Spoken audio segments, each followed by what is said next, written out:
dealers. They're the worst criminals anywhere in the world. They want them in our country. They don't want them to come out. They make it almost impossible, but we get them out anyway. They should have never been allowed to enter our sacred ground. These people should have never, they came from all over the world. They came from all over. They came from the Congo in Africa. They came from all over.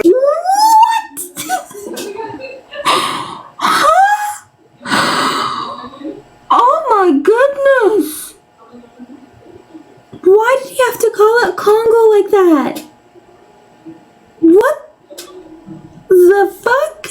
The fridge? Sorry, fudge. I'm trying not to insult anymore, y'all. Y'all know it's still Lent, okay? But what the fudge? They want to have people come into our country. So many of these people are murderers. They're drug dealers. They're the worst criminals anywhere in the world. They want them in our country. They don't want them to come out. They make it almost impossible, but we get them out anyway. They should have never been allowed to enter our sacred ground. These people should have never, they came from all over the world. They came from all over. They came from the Congo in Africa. They came from all over South America, Asia, everywhere. And they were from jails and mental institutions. They were drug dealers. They were murderers. 11,888 murderers. In any event, the Democrats are being blamed by the American people for the catastrophe going on right now at our airports and at other points of transportation and beyond. And we want the public to know we're not going to let them out of this trap that they created for themselves. And I'm suggesting very strongly that the Republicans, in going for the Save America Act, that you weld it into exactly this, because voter ID is part of Homeland Security. Think of it. We're talking about two separate items, but they're really the same. Voter ID is part of Homeland Security. And citizenship, proof of citizenship, is part of Homeland Security. So I think it should be welded in. I think it should be together. You should vote together, because the public has not liked what they've done at the airports, and they've done it, and the public understands it. They've gotten wise to them. Republicans do not settle with Democrats and let them out of this hole that they've buried themselves in. You have to take the votes in the Senate to approve. You need votes to approve. We have to get Democrat votes, and at a certain point, if you could get rid of the filibuster, it would be great. It would be great. Get rid of the filibuster and get it all done.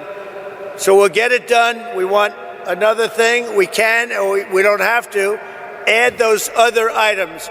And by the way, they say they're 80-20 items. They're not 80-20, they're 99-1. Men playing in women's sports is a 99-1. You look at transgender mutilization of our children, that's a 99-1, and we have that in the bill too. So they won't sign it, then let the people reject them. And what we have to do is we have to win the midterms. This is the most important election, because all of the gains that we've made, we built the greatest economy, the greatest military. I built the military in my first term, and we built the greatest military in the world. We're showing it now with Venezuela, with Iran. Everybody knows we have the greatest, most powerful military in the world. And we're in a position that we haven't seen. We're respected. You know, our country now is respected all over the world. A year and a half ago, we were a laughing stock. We were a laughing stock. The King of Saudi Arabia told me a year and a half ago, he said, "President, I can't believe what's happened to America. 1 year ago, you were a laughing stock. Nobody thought you could ever survive. Now you're the hottest country." Use that expression. He said, now you're the hottest country anywhere in the world. And we are now. Congratulations, because we're all partners in this deal. You're the hottest country anywhere in the world. It's really amazing. So I congratulate you. It's a great feeling, because we were laughed at for 4 years with this guy that should have never been president. So I'm tying Homeland Security into voter identification with picture and proof of citizenship in order to vote.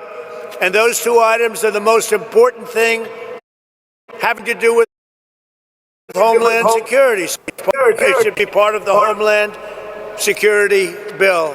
and I'm requesting that the Republican senators do that immediately. You don't have to take a fast vote. Don't worry about Easter going home. In fact, make this one for Jesus, okay? Make this one for Jesus. That's what I tell them. That's a good thing. The most important part of Homeland Security is voter ID and proof of citizenship. By the way, did y'all see that campaign? Which one? Which Twitter page released it? Was it the DHS? Or was it the Department of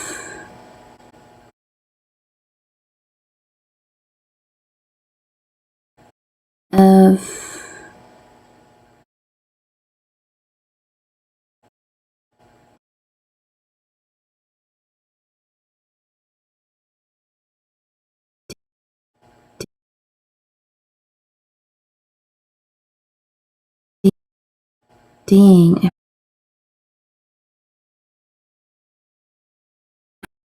dang, dang, dang, I forgot which one it was.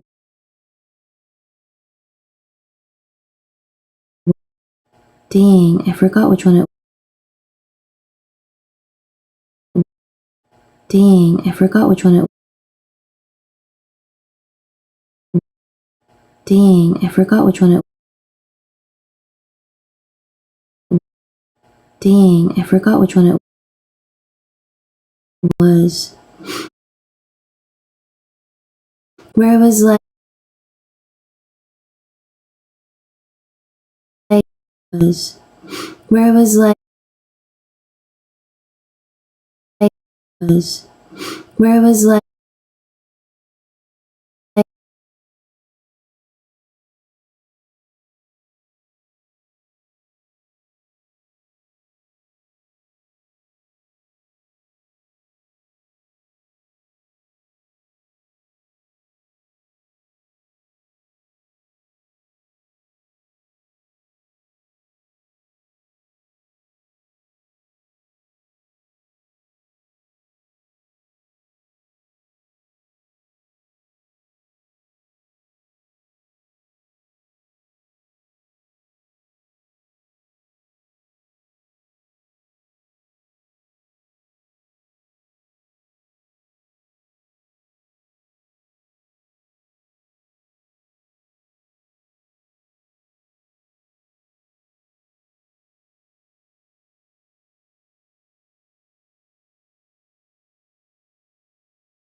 Hey y'all. Child, I don't know what happened. Give me a second. Let me bring it back. Sorry y'all, I'm back. Okay. I am back, y'all. Sorry. Did anyone hear what I was saying, by the way? So, hold on. So what I was saying was, there was this, oh, what did I do? No! Okay. Hold on. Okay. There we go. I did not try to abandon y'all. So I was talking about particularly Iran. You know what? I'll look for it and I'll show it to y'all. You don't have to take a fast vote. Don't worry about Easter going home. In fact, make this one for Jesus, okay? Make this one for Jesus. That's what I tell him. That would be a damn good thing. The most important part of Homeland Security is voter ID and proof of citizenship. Nobody can vote on Homeland Security without voter ID or proof of citizenship. And you can't have Homeland Security without voter ID or proof of citizenship. So we're tying them together. So now, if you don't mind, let's get to the reason why I'm in Memphis and why you're doing so well. Because Fred Smith, everybody know Fred Smith? He was a friend of mine, and he created, from a sort of failed report at like Harvard or whatever, he did a business report, a concept he had, that was his thesis, a concept he had to build a company, and it was FedEx. So he gave this thing where he takes packages, he delivers them, who the heck knows what he put down. Bottom line is they gave him a lousy mark. I don't know if they passed him or not, but they didn't give him a good mark. They say, this is the most ridiculous business plan we've ever seen. Fred, go back to the drawing board and try something else, because this won't work. Well, he decided to go for it, and he built FedEx, and it's an amazing story. Okay, I found it. Hold on. So, wait. This. Tell me this isn't diabolical. So this is something on Twitter, okay? And it says here, let's get you home. Take advantage of the historic CBP home deal we are offering to illegal aliens, a $2,600 exit bonus, and a free flight to your home country. Then they have this,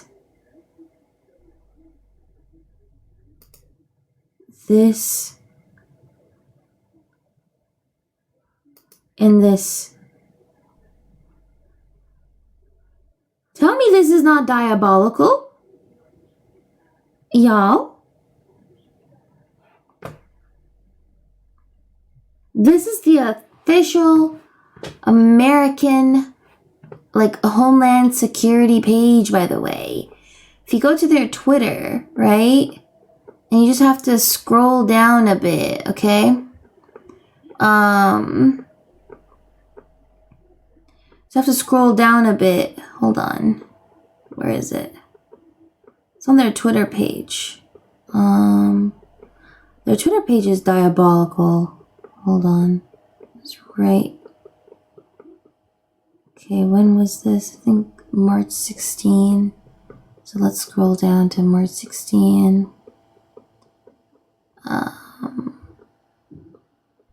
And they did it for multiple countries too. Hold on. Here, see? So this is for the second batch of countries. But then prior to that, they did another one for another batch of countries. Here. You can go home with a fresh start, receive free flight Home and a $2,600 exit bonus when you use CBP Home to self-deport.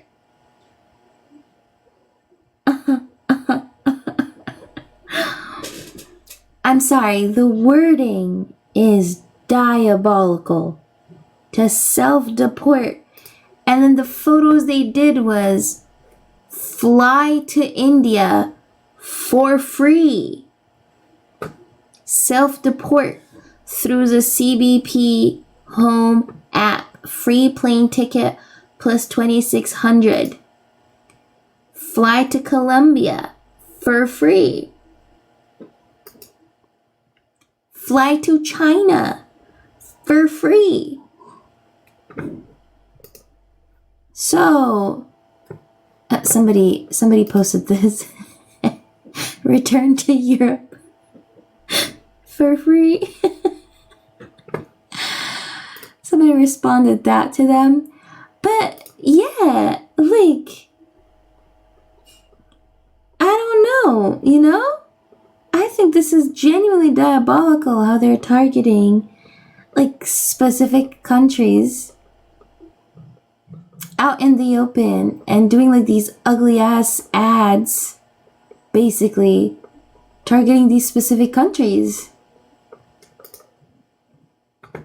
I don't know.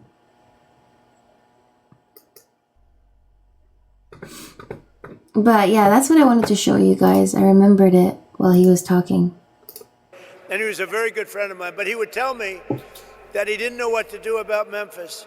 It was so dangerous that they would have a board meeting, and the board members, they would demand it that they could not walk 1 block to their hotel. You know the hotel I'm talking about.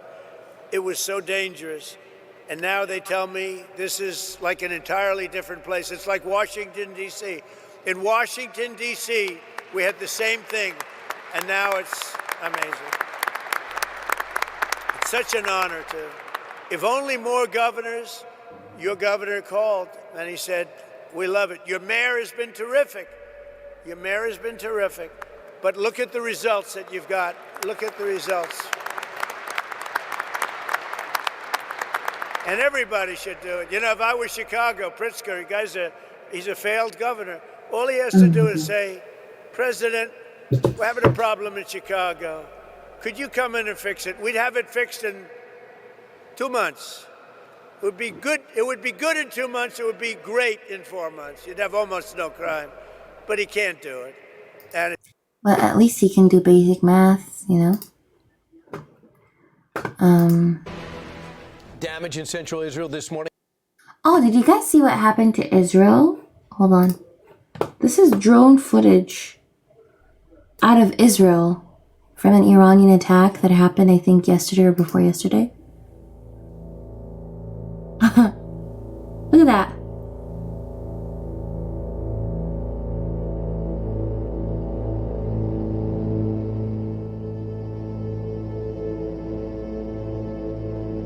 Oh, this is footage from today, sorry. Sorry, this is footage from today, my bad. I just saw the March 24th.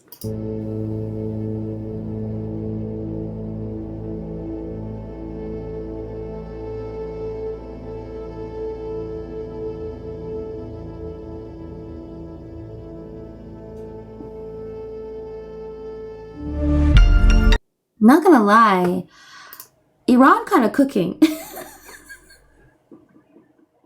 I'm not gonna lie. But yeah. Iran has carried out more attacks across the Gulf. Kuwait, Saudi Arabia and Bahrain have all reported interceptions of Iranian drones and missiles. Amazon says its operations in Bahrain have been affected by drone activity. Zain Basravi is in Dubai for us. Zain, bring us up to speed with the latest Iranian strikes across the region. Well, there were air raid sirens throughout the course of the night in Bahrain, in Kuwait, Saudi Arabia, saying it intercepted a wave of more than 20 drones in the eastern part of the country and several hours of incursions overnight. In Kuwait, the attacks took down some of their energy infrastructure. The energy authority saying 7 overhead power lines were taken out of service in multiple areas across the country because of damage from falling debris, which we've seen has been incredibly dangerous in multiple cities in the GCC. There were partial power outages. Work was underway this morning to try to restore that power. In Muscat, the U.S. Embassy has lifted shelter-in-place guidance for Muscat, but around the rest of the country, shelter-in-place guidance remains. In Ras Al Khaimah, just to give you a sense of how tense people feel, the media office, the government of Ras Al Khaimah here in the UAE, had to put out an alert on their social media page saying, due to the current weather conditions prevailing in the country, sounds that may accompany them resulting from weather fluctuations such as thunder. These sounds are natural and customary in such weather, reminding people that not everything they hear when there's bad weather is an explosion, because those interceptions, the sounds of interceptions, outgoing defensive fire, that's had people on a knife's edge, and it's become all too familiar in the UAE and elsewhere around the GCC. We're also hearing reports that no doubt leaders in the GCC, the militaries that are defending the skies over the GCC, this is something that will have them watching the skies even more closely today. Iran has said any attacks on their power plants would come with retaliation, no doubt targeting GCC countries, which have been at the sharp end of Iran's retaliation since the war began. Right. And Iran reporting attacks on its energy-related facilities in the country's Isfahan and Khorramshahr regions, something that will have people raising the alarm here, no doubt. Yeah, and the Iranian energy minister, Zain, has been talking precisely about that, the threat of disrupting. So it looks like there's a lot of like chaos, right?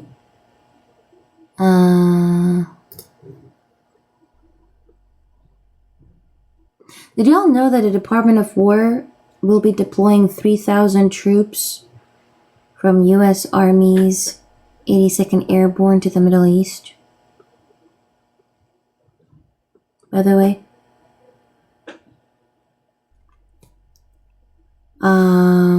Hold on.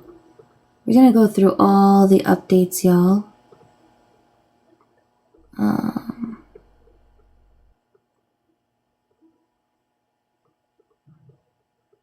don't even remember what the last update was, I think. We're just gonna go through. It's been a couple of days since I even checked. Oh my goodness! When was the last update?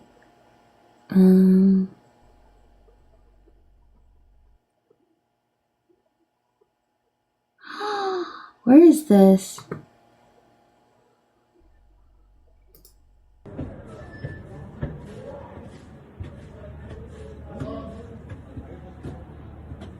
Sebenarnya.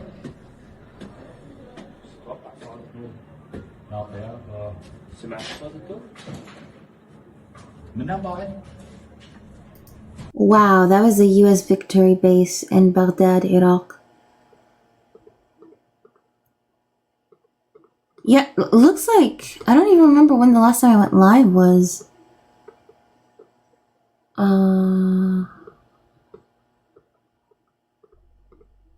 Did I go live?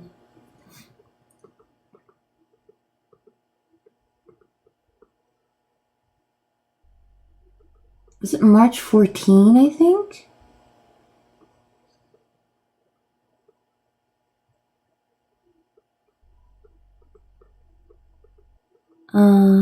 A week ago. Okay, so then a week ago, let's go back to Tuesday. Oh, I did not see any of this. Oh, yeah. Thank you, Orchid. We did. So, Pentagon wants to mass produce kamikaze attack drones used to strike Iran. Okay. The U.S. Embassy complex. Hold on, let's go to. Oh, this is where Ali Larijani was assassinated. This is a leftover building.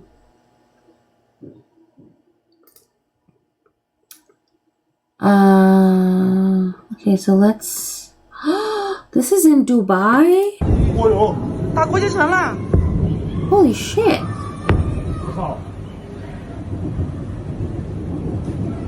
大国际城啊！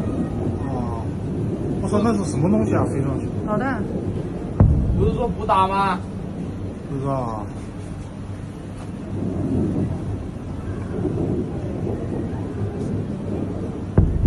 会掉到这里来吗？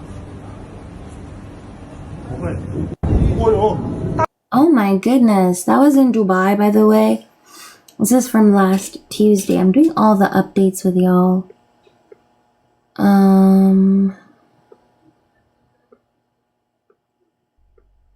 So we're not. Oh wow, this is Central Israel. في ختان فك راسك ختان كهرباء مكتومة كمان في ختان كهرباء في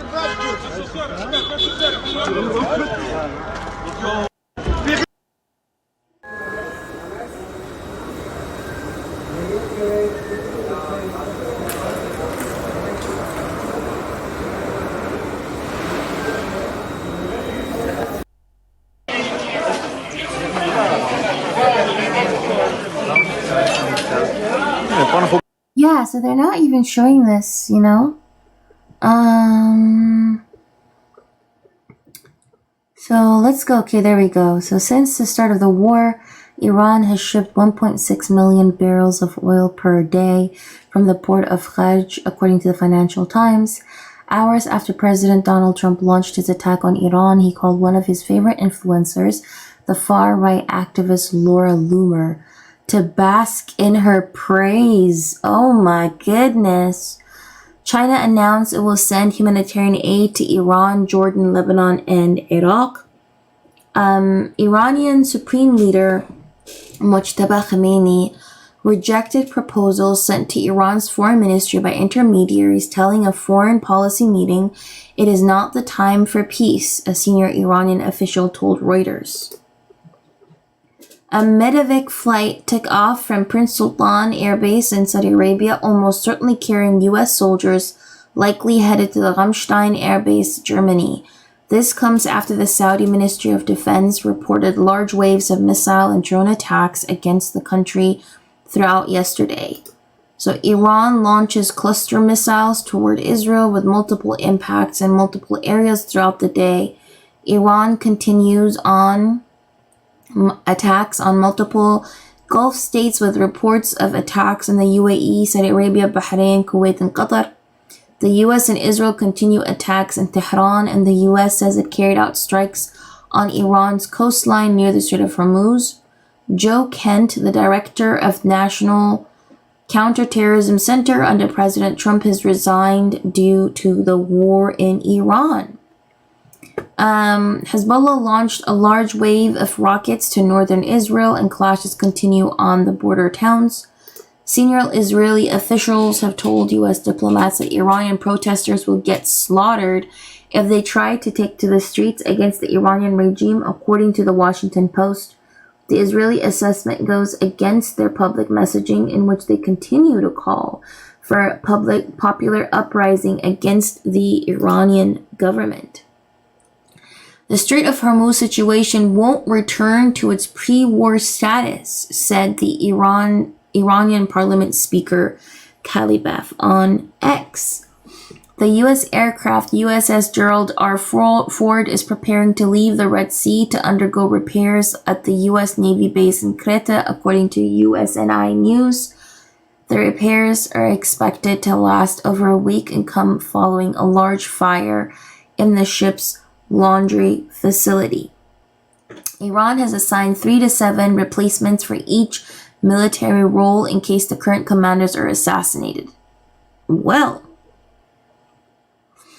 the U.S. national average price for gasoline has surpassed $3.75 a gallon for the first time since October 2023. Republican candidate for governor of Florida, James Fishbach, will deliver a speech concerning the U.S.-Israeli war in Iran at the U.S. Capitol. Should we watch that speech together? Although I did hear he was a groiper, by the way. Oh my god. This is in Israel.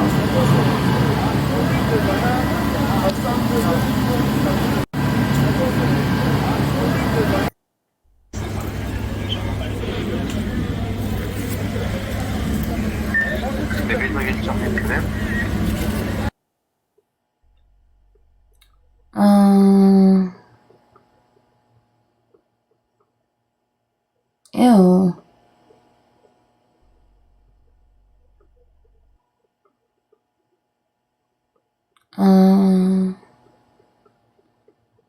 Oh my goodness, this is Iran's largest natural gas processing facility connected to the South Pars gas field was attacked. Iran produces an estimated 70 to 75% of its natural gas supply from the South Pars fields, and it is estimated that 80% of Iran's electrical grid is powered by natural gas.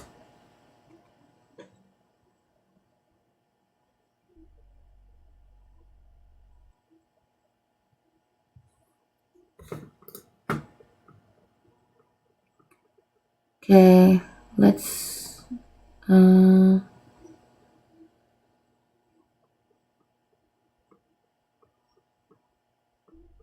on. These videos are scary, I'm not gonna lie.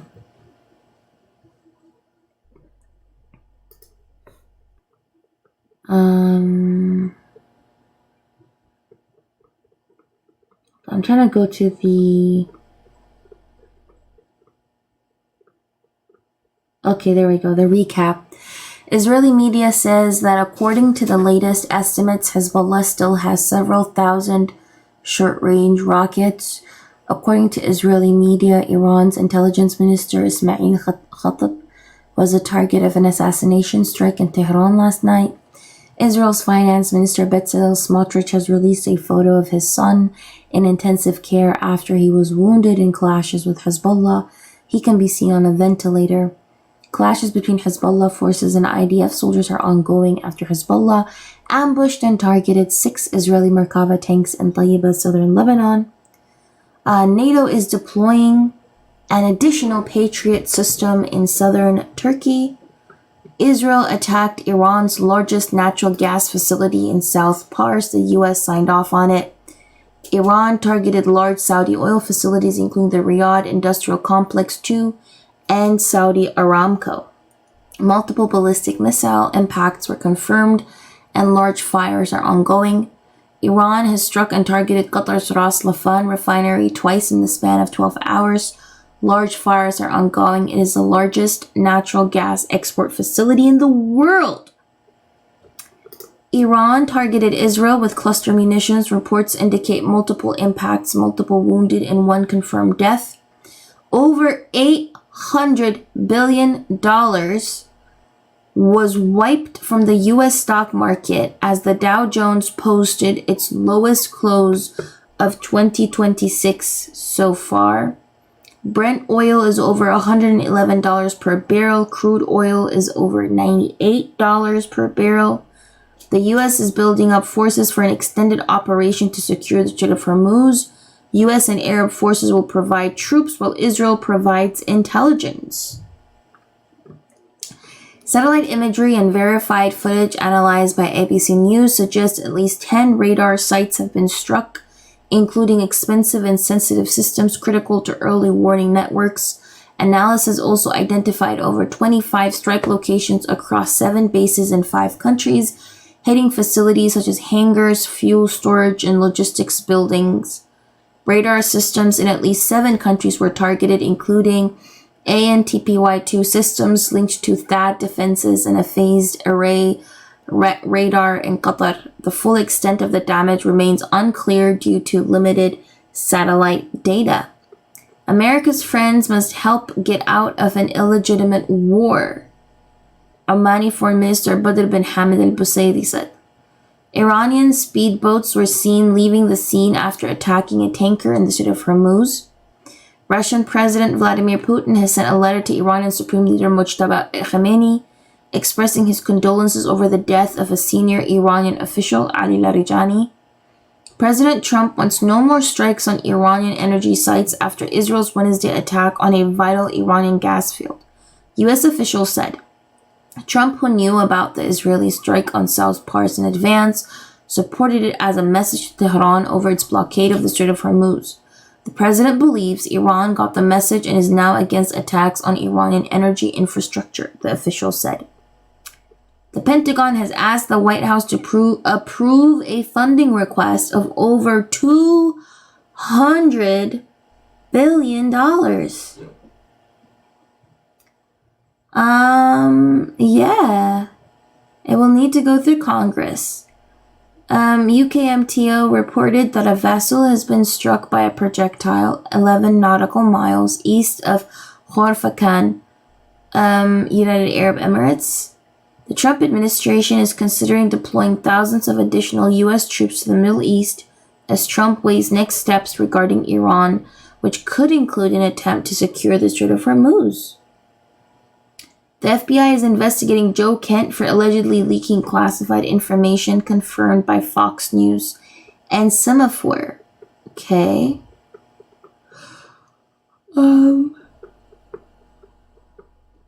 Sorry, y'all, I'm kind of tired. European stock markets experiencing one of their worst days this year. Okay, hold on. Let's go to the recap again.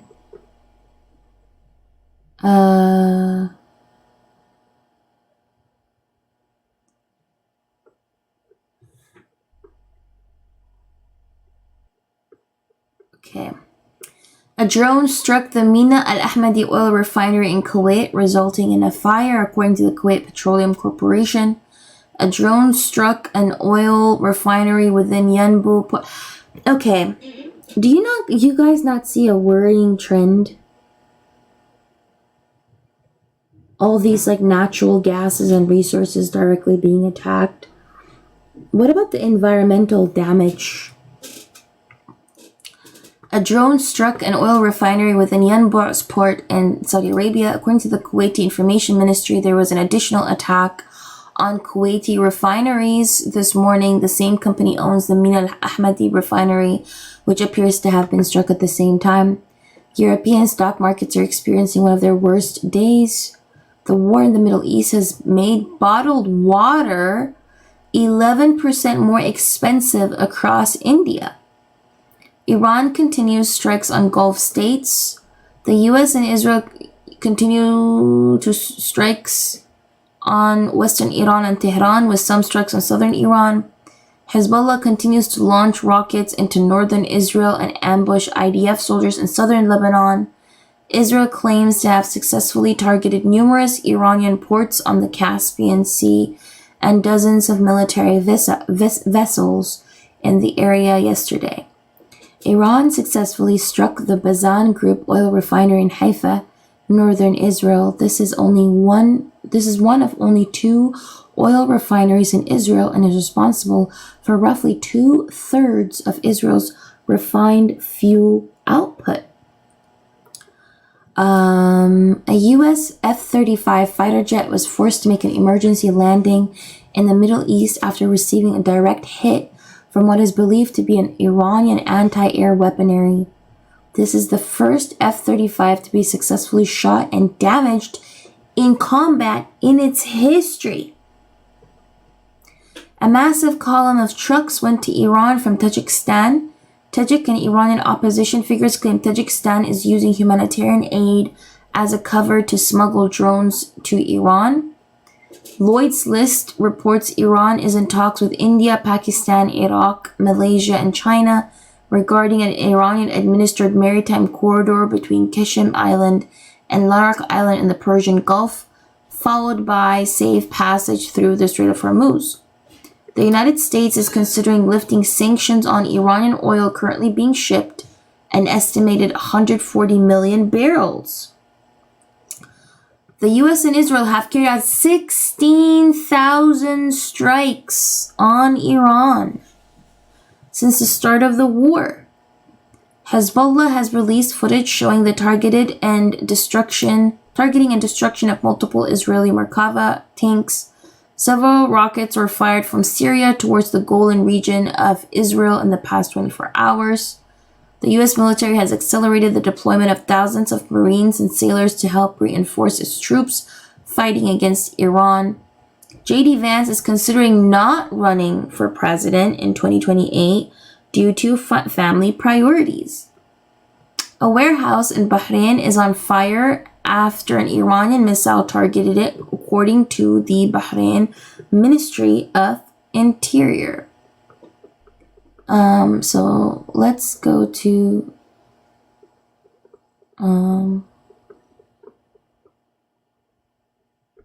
Oh my goodness.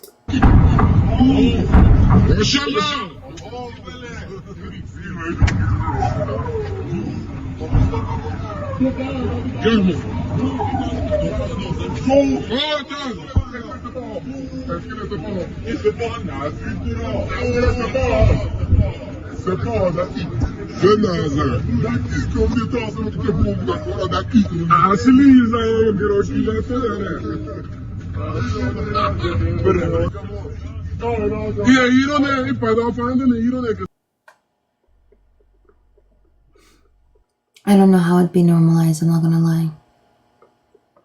Like living like that in an active war zone. It's actually terrifying.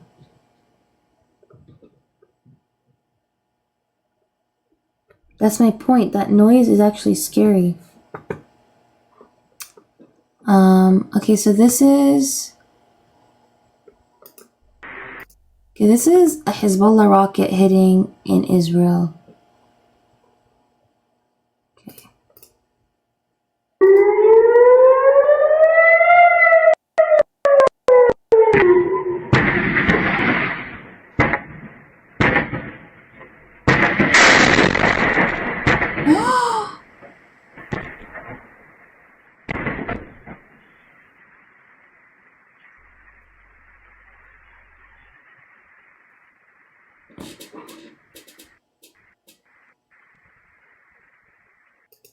Wait, are you saying it's hard to see? Yeah, okay, hold on.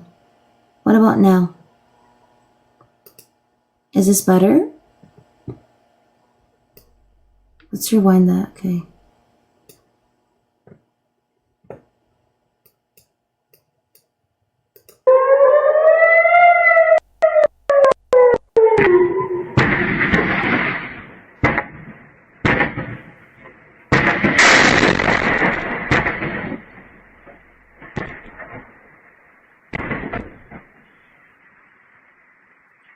Did y'all see that?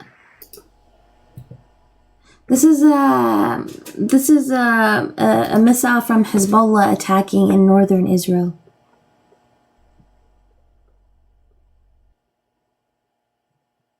And this is from Jerusalem. Why aren't they showing this on the news? Why?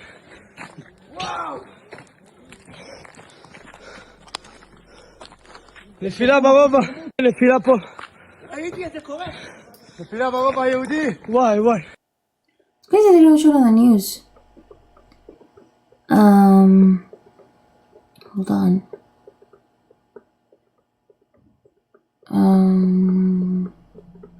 I'm trying to go to... And others could help us, but, we don't use it. At a certain point, it'll open itself. At a certain point, but we've defeated the enemy, and they are. Did he say that the Strait of Hormuz is going to open itself? Others could help us, but we don't use it. At a certain point, it'll open itself. At a certain point, but we've defeated. How is it going to open itself? What?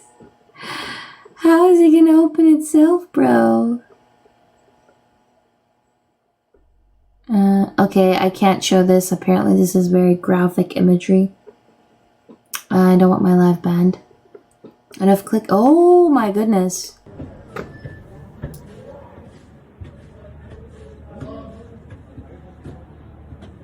should be right.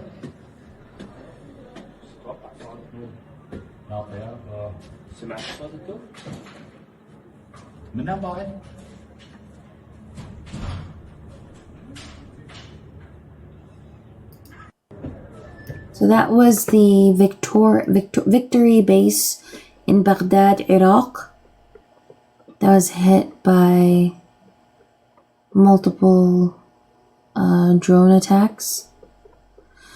So let's see, update March 20th. The US Treasury has issued new licenses permitting the sale of Iranian crude oil and petroleum products. Iran is expected to make an estimated $14 billion in revenue. An Iranian drone struck the Mina al-Ahmadi oil refinery in Kuwait, causing fires to multiple units and damage, according to the Kuwait Petroleum Corporation.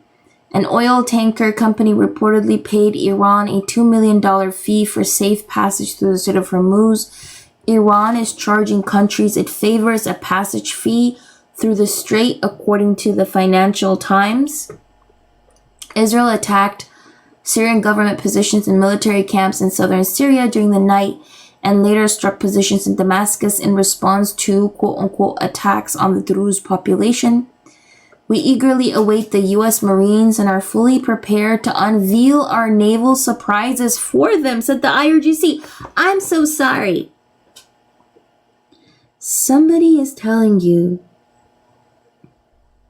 we're not only waiting for you, we got a surprise for you. Listen, genuine question to the chat. If you are trying to fight somebody, okay, and they then tell you, hey, I got a surprise for you, and they're ultimately calm, would you continue that fight with that person? Because I know I wouldn't, okay? Because a person who's calm and tells you, actually, I'm waiting for you, and I got a surprise for you? What?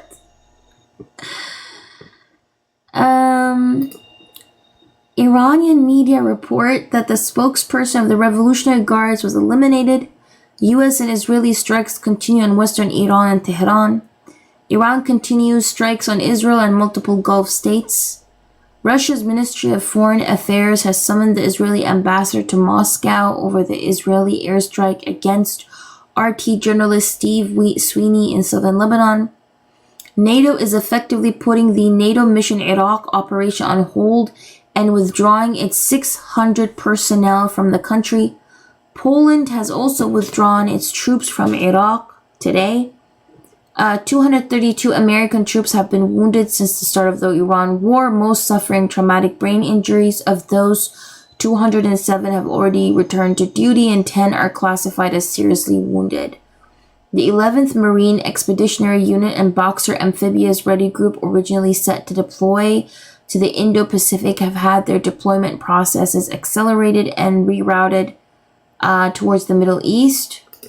The U.S. approved the use of the UK has approved the use of its bases for the U.S. to launch strikes on Iranian sites targeting the Strait of Hormuz. A wave of unauthorized sophisticated drones operated over Barksdale Air Force Base in Louisiana between March 9th to 15th, raising major security concerns at a key U.S. nuclear command site.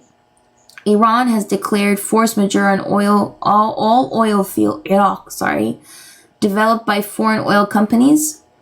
The U.S. is preparing plans for the possibility of sending ground troops into Iran. No final decision has yet to be made. An Iranian-backed Iraqi militia projectile impacted U.S. Victoria Base in Baghdad, Iraq. The base was struck multiple times within a 12-hour span. Saudi Arabia has agreed to open King Fahd Air Base on Taif in western Saudi Arabia to the Americans for its war on Iran. Iran issued an evacuation order for the entire city of Ras Al Khaimah, UAE, with a population of around 200,000 people. The Pentagon has adopted Palantir's Maven AI system as an official program of record. Oh my God. AI is going to be the death of everybody, y'all.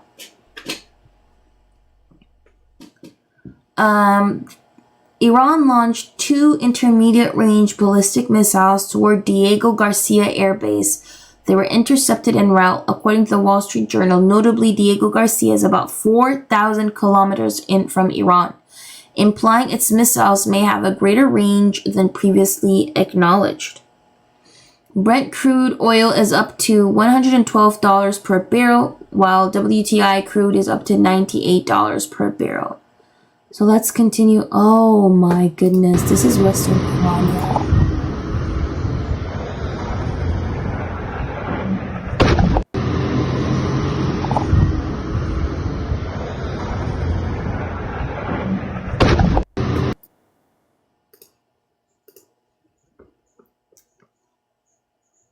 Wow.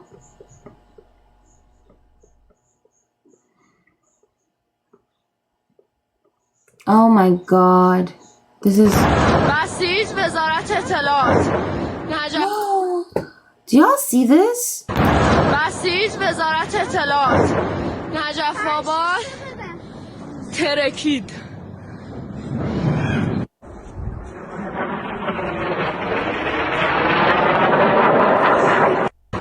بسیج وزارت اطلاعات. How does anybody normalize this? Okay, let's go to the next recap, y'all. This is the moment an Iranian ballistic missile struck Dimona, southern Israel, evading at least 2 Israeli interceptors.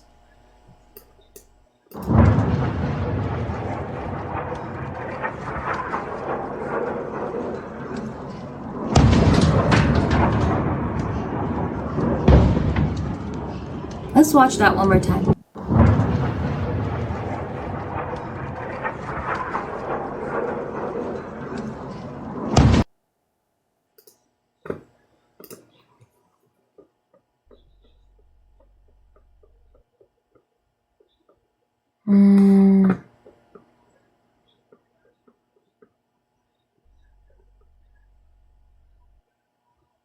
Oh my god, this is in southern Israel.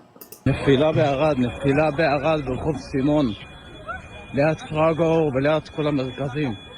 וואו, איזה נפילה יש פה. נפילה בערד, נפילה. Oh, this is the what I just showed is in Israel. Oh my goodness, look at this.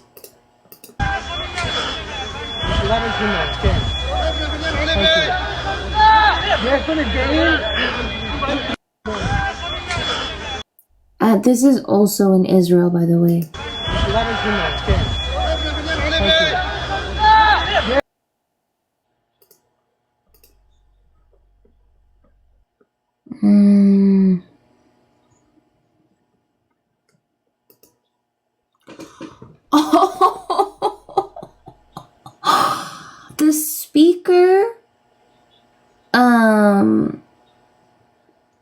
The speaker of the Iranian parliament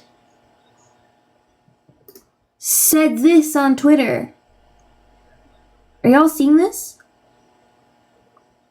They said, if the Israeli regime fails to intercept the missiles in the highly protected Dimona area, it is operationally a sign of entering a new phase of the battle. Israel's skies are defenseless. As a result, it seems the time has come to implement the next pre-designed plans. Happy Nowruz to the Iranian nation. Oh, what Iron Dome?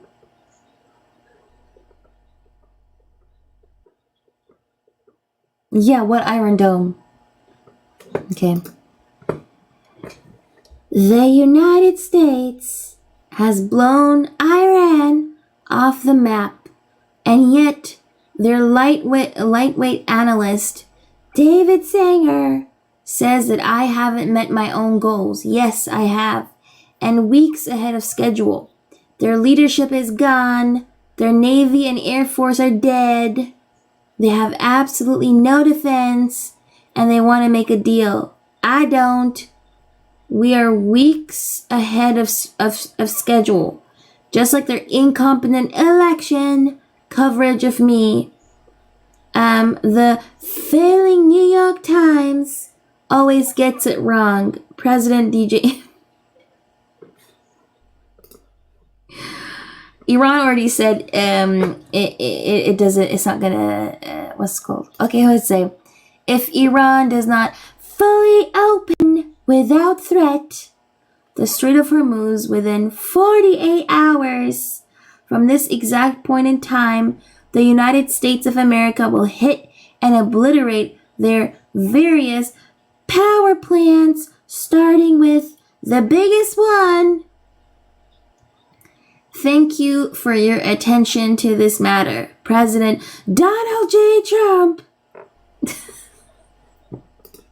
That was 48 hours ago, by the way. And they still haven't opened it. Hold on. I do a horrific Trump impression, by the way. Terrible. Okay? I don't claim that I do it well.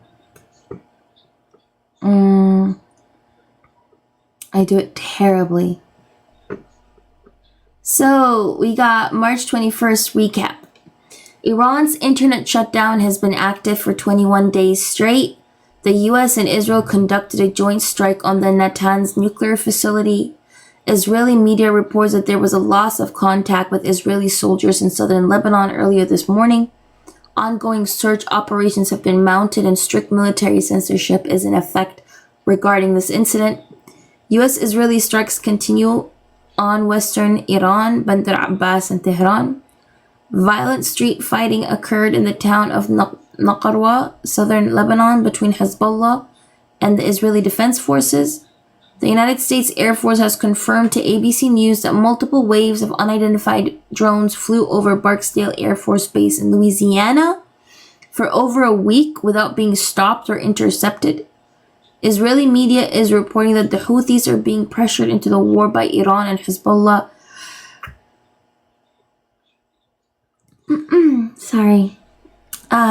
And may enter as early as next week. Israeli Channel 14 accuses the Lebanese armed forces of allowing Hezbollah to freely pass through checkpoints into the south of the country. Iran struck Dimona and Arad, southern Israel. The number of casualties from both of these strikes has increased exponentially. Over 200 plus injured with 11 dead. Israel has suffered 22 civilian and military casualties since February 28th. Today's strikes have increased the number of Israeli dead by 50%. Iran demands for ending the war, number 1, guarantees not to repeat the war, number 2, the closure of all U.S. military bases in the Middle East region, number 3, the U.S. and Israel to pay full compensation to Iran, number 4, the U.S. and Israel to end wars on all fronts of the region, including on all pro-Iranian groups, number 5, impose a new legal regime on the Strait of Hormuz. Number 6, hand over elements from hostile media to Iran. We all know that that's not happening. President Donald Trump gives Iran 48 hours to reopen the Strait of Hormuz, or the United States will hit and obliterate their various power plants. Following previous warnings, if the enemy violates Iran's fuel and energy infrastructure, all energy, information technology, and desalination infrastructure belonging to the United States and the Zionist regime in the region will be targeted, said the spokesperson for the Iranian armed forces. UKMTO reported an incident 15 nautical miles north of Sharjah, United Arab Emirates. A projectile struck very close to a bulk carrier vessel, causing a large explosion. A Qatari helicopter crashed into the country's waters while conducting routine duties, and a search operation is underway for the missing crew. The U.S. Victoria base in Baghdad, Iraq, was struck by Iraqi militias. Wow.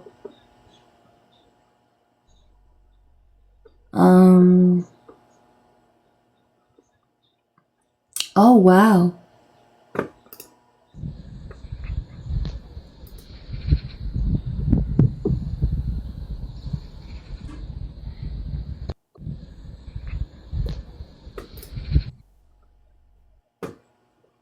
Oh, this is in Tel Aviv.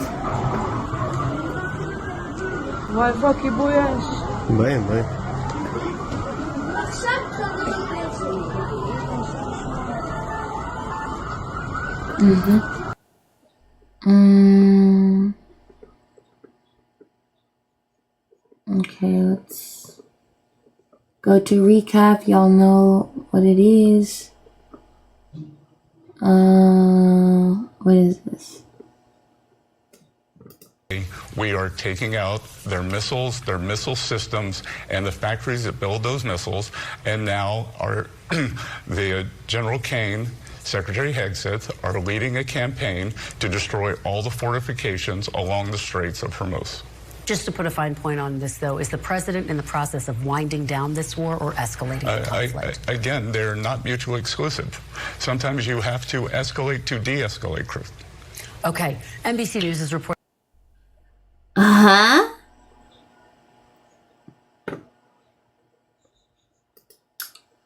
Sometimes you have to escalate to de-escalate.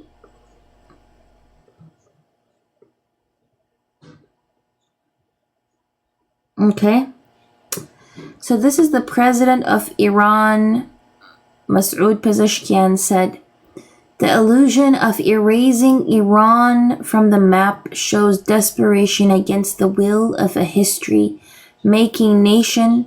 Threats and terror only strengthen our unity. The Strait of Hormuz is open to all except those who violate our soil. We firmly confront delirious threats on the battlefield."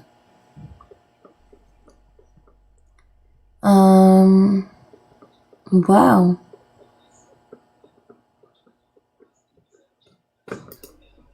Alongside the military bases, those financial entities that finance the U.S. military budget are legitimate targets.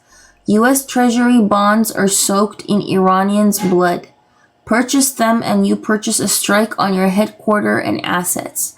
We monitor your portfolios. This is your final choice. Your final notice. This is Speaker of the Iranian Parliament, by the way, who is saying this, right? Hold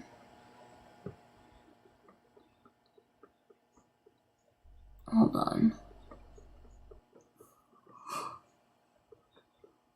So you guys already, oh my goodness, you guys already know what we're gonna do. We're gonna go to the recap. There we go, found it. The US and Israel continue strikes in western and southern Iran, also attacking parts of Tehran. Iran continues to strike every Gulf country in the region. Qatar is trying to prevent escalation of tension between Iran and the US, but Saudi Arabia and the United Arab Emirates are asking Washington to continue the war. The usual culprits, by the way, Saudi Arabia and the UAE. The illusion of erasing Iran from the map shows desperation against the will of a history-making nation. Threats and terror only strengthen our unity. The Strait of Hormuz is open to all except, we read this. Iranian opposition figure Reza Pahlavi on X urges President Trump and Prime Minister Netanyahu not to attack Iran's energy and other critical industries. Hezbollah continues clash with the IDF and launches multiple waves of rockets into northern Israel. Alongside, we already read this, several IDF soldiers were wounded and evacuated to a hospital after an operational accident in southern Lebanon. A new YouGov polling shows President Trump's approval on Iran is almost as low as his approval on economic matters. The UAE Minister Abdullah bin Zayed called Iran terrorists. Israel is determined to act on Trump's 48-hour deadline and is interested in attacking Iran's energy infrastructure. When asked about Iran's foreign minister saying threats wouldn't work, President Donald Trump told News Nation, "Okay, let's see whether or not he's right." I swear, what timeline are people on? The UAE is reorganizing its arms supply network to Sudan's rapid support forces by developing new logistical routes for shipments to go through neighboring countries such as Ethiopia and Central African Republic. Flights tied to Emirati-linked networks are continuously flying into the region, often operating in ways that avoid detection. Freaking UAE, bro.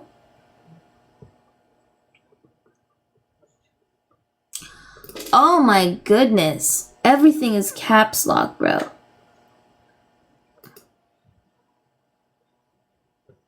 he stopped the power plant attack. He said, I am pleased to report that the United States of America and the country of Iran have had over the last 2 days very good and productive conversations regarding a complete and total resolution of...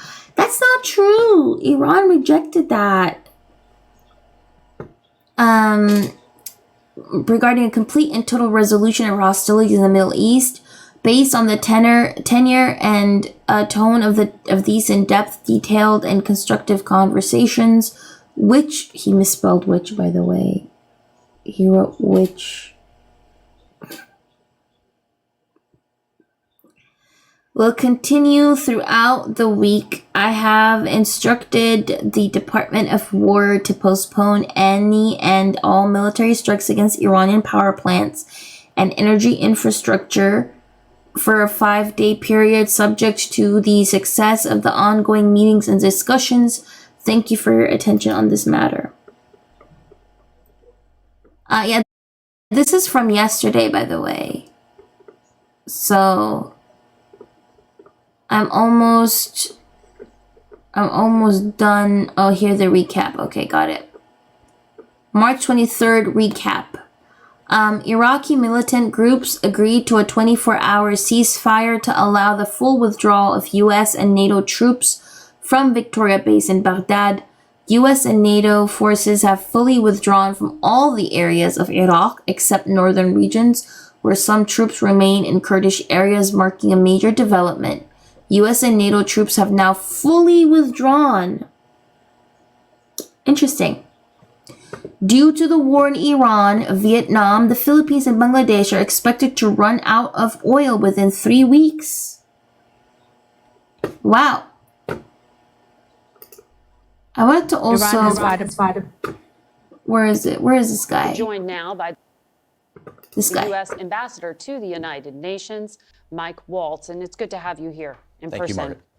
So, Ambassador, on Friday, the president tweeted, the Hormuz Strait will have to be guarded and policed as necessary by other nations who use it. The United States does not. And then last night, he threatened that if Iran doesn't fully open the Strait of Hormuz within 48 hours, the U.S. will hit and obliterate their power plants, starting with the biggest one first. So which is it? Is the U.S. opening Hormuz by force or having others do it? Well, I think it can be both. It's not necessarily mutually exclusive. I'm glad you're having NATO Secretary General Mark Rutte on. I think at his urging and his leadership, we've now seen Italy, Germany, France, and a number of others commit to help with this effort. After particularly since so much energy is going to Europe out of the Straits. We just had the Japanese Prime Minister commit to portions of her Navy and the Japanese Navy. 80% of what's coming out of the Gulf is going to Asia. So we are seeing our allies come around, as they should. But at the same time, the president is not going to stand for this regime, as it's threatened and tried for 5 decades to hold the world's energy supplies hostage under its genocidal intent.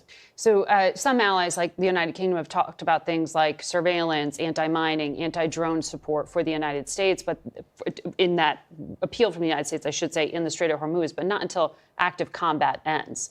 To be clear, that's what we're talking about. Well, and the president's been clear, too. He's going to continue to pound Iran's capabilities, its missile, its naval, and its drone capability.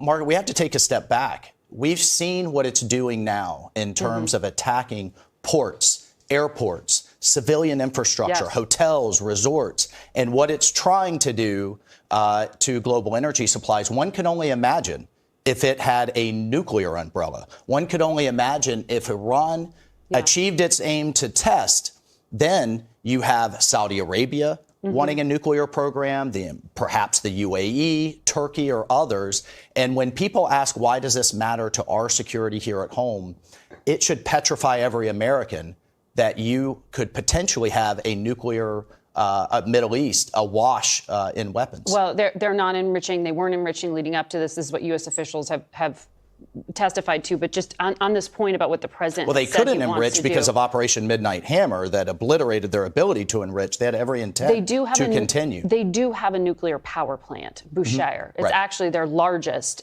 energy plant. It's a civilian site. So It's actually not their largest energy plant. It's about one gigawatt. They have larger ones that are gas fired outside of Tehran. Okay, but just case in point. Okay, yeah. but in this case, in that clarification, the reason I'm asking you is when the president says he's going to bomb energy infrastructure, civilian energy infrastructure, is he going to bomb a nuclear power plant, or is that off the table? Well, I would never take anything off the table for the president, certainly not on national television. However, there are larger plants. There's one outside of Tehran. There are others outside of other cities that are gas-fired, thermal powered. I think the important point here is to understand the IRGC, a declared terrorist organization, not only by us, but a number of European countries, controls a huge swath of Iran's critical infrastructure, their economy, and certainly many of their governing institutions. And so to the extent we're degrading their military capability and their defense industrial base, all options should be on the table, and the president's made that very clear. How do you ensure that this doesn't constitute a war crime, which the UN Secretary General said an attack on energy infrastructure could be? How do you make sure this is not mass punishment for innocent Well, civilians? I think, I would encourage and will encourage the Secretary General to point out the 20 to 30,000 Iranians that the regime massacred at scale, the civilian infrastructure that they're attacking. But how do you make sure this doesn't when you have a regime that has its grips in so much critical infrastructure that's using it to further not only the repression of its own people, to attack its neighbors, and in contravention of UN sanctions to march towards a nuclear weapon, then that makes those legitimate targets. Okay. Well, you know that in many of these places, water desalination is linked into that energy infrastructure, civilian infrastructure. This is why it's a question of. I have no doubt that the president, the Pentagon, their team will ensure that what they target is geared towards the military infrastructure of Iran. But I have to tell you, they deliberately blend, have a long history, everything from hiding weapons under schools and hospitals to using power plants. Oh my goodness. Hiding weapons under hospitals. Where have you heard that before? Where have you heard that before?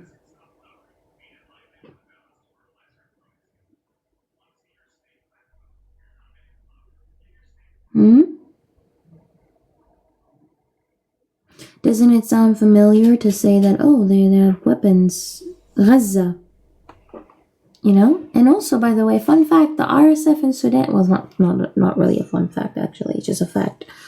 The RSF in Sudan also actively uses those types of talking points, by the way, to justify their attacks and genocide. And other critical infrastructure to not only power their military, but their civilian, and they deliberately blend in contravention of international law. Let me ask you about what we saw overnight with these missile attacks. The Director of National Intelligence testified last week to Congress that Iran could not develop a militarily viable ICBM, intercontinental ballistic missile, before 2035 if it attempted to pursue that capability. Yesterday, the IDF said that Iran did fire an ICBM. Has this changed the U.S. assessment? Well, I'm not familiar with the IDF's assessment. I can tell you. They said what was fired at Diego Garcia. I can tell you the UK just ICBM. condemned the firing of an intermediate range ballistic missile at Diego Garcia. That same type of missile Iran has lied about in terms of its development and said they were not developing, yet they just lied. Yet they just did it. Not only could it hit Diego Garcia, it could hit capitals in Europe. And Margaret, the technology, the booster technology that Iran has been hiding behind its space program, I don't think we're going to see Iranian astronauts on the moon anytime soon. That this space program has been hiding that technology. You have the reentry technology. To marry the two really doesn't take very much. In terms of technological development. And we just have to, thank God the president is taking action now in stopping this march towards a fully fledged nuclear program instead of waiting until after it's developed, like we saw in North Korea under the Clinton administration, say, surprise, we now have a full program. So a difference there in the assessments. But let me ask you about our polling. It wouldn't be the first time you have different intelligence assessments, by the way, by different intelligence communities. Absolutely. The administration hasn't convinced. We've seen. By the way, can people please like and share the live? We're only at 69 shares. If every single person here could share the live like 5 times, that would be amazing. Also, we are at 111,000 likes. It would be cool if we could get it to 150k. So yeah, boost the live, y'all. Like and share it. And also, gifting is much appreciated. If you are learning something, then you can definitely gift me. You also follow my live. You can subscribe. If you do want to support me as well, my pay links are in the link tree in my bio. You can definitely support me. All of that is much appreciated. Love y'all so much. Seen it in our polling, the majority of Americans, that this war was necessary. 66% of Americans believe conflict with Iran is a war of choice. 60% disapprove of the U.S. taking military action against Iran. 57% of Americans think the conflict is going very or somewhat badly. How do you tell the American people they're wrong? Well, I could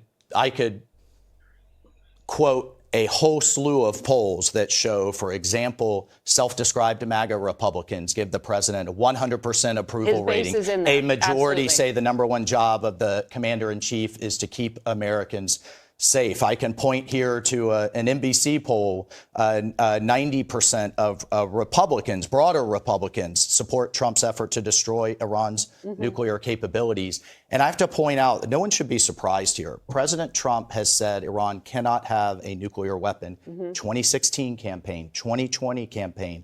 Since 2024, he's said it 74 times out in the public space. But if he is going to commit any kind of ground troops or boots on the ground, don't you think he needs to persuade the majority of American people, not just his base? I think the president will keep all options on the table to secure these objectives. And as a veteran, as all options on the table. You guys heard that here. As a parent, I thank God he's not kicking the can like so many administrations have for 50 years until this is a catastrophic problem where we have very limited options to deal with, much less an entire Middle East potentially awash in nukes. Ambassador Waltz, thank you for your time this morning. All right, thank you. Let's start in Tehran with. By the way, remember Trump said, oh yeah, no, I'm negotiating with Iran. Let's see what Iran says. Ali Hashim, who's standing by for us there. So, also, by the way, whoever knows Al Jazeera, if you are seeing all of these correspondents at once, you know shit has hit the fan. Okay? Look at all these correspondents from different countries. You got the White House, London, Riyadh, Beirut, Ramallah, and Tehran. Let's start in Tehran with Ali Hashim, who's standing by for us there. So, Alim, what's the latest we're hearing from Iranian officials about these so-called negotiations with the United States?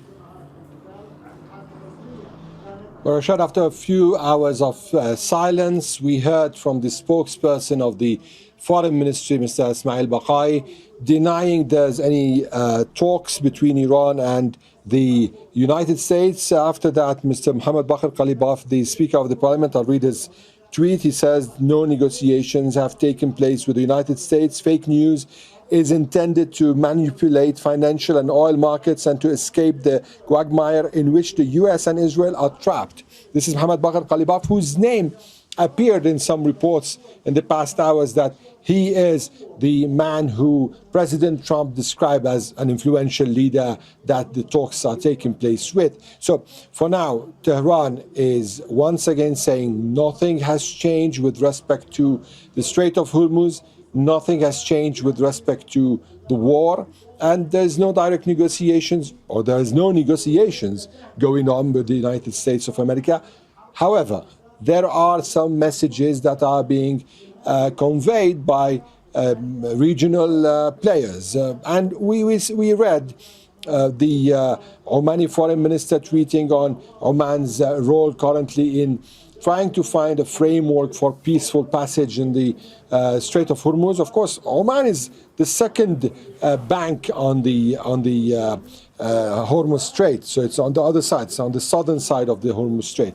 Also, the Foreign Minister of Iran, Abbas Araghchi, held talks with the Foreign Minister of Russia, Sergei Lavrov, and with the Foreign Minister of Turkey, Hakan Fidan. So there's no doubt that regional players are trying their best, at least for now, to bring down this situation, to de-escalate from this position where Iran and the US have arrived at. The United States threatening to destroy Iran's plants, energy plants, and Iran, in return, threatening to destroy the regional electricity plants, whether in the Gulf or in Israel.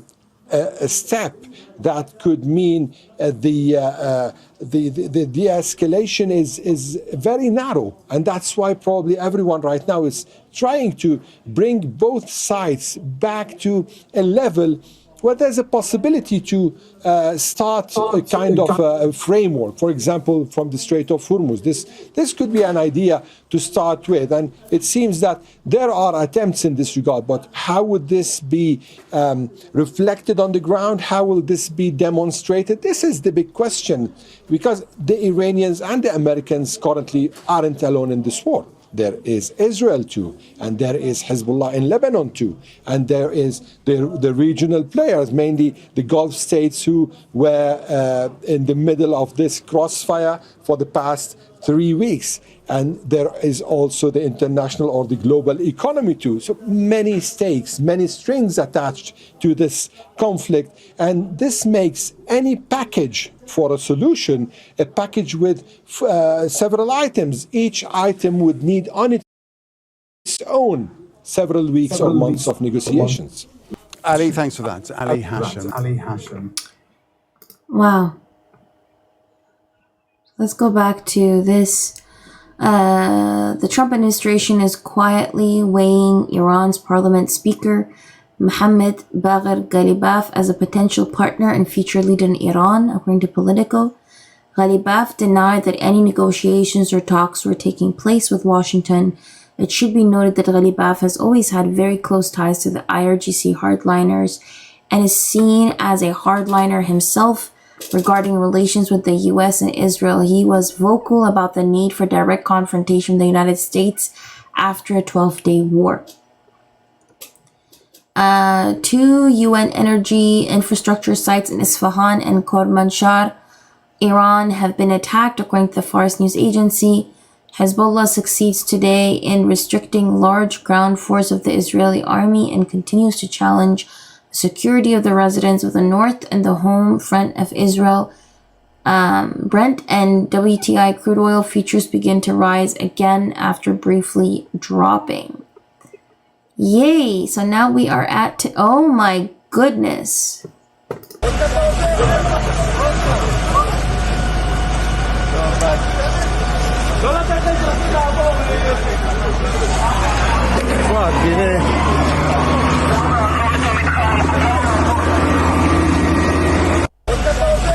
What you just saw is in Tel Aviv, y'all. What the hell? That was in Tel Aviv, y'all. So this is from today, by the way. It says about $580 million in oil trades were made roughly 15 minutes before President Trump's post about productive Iran talks.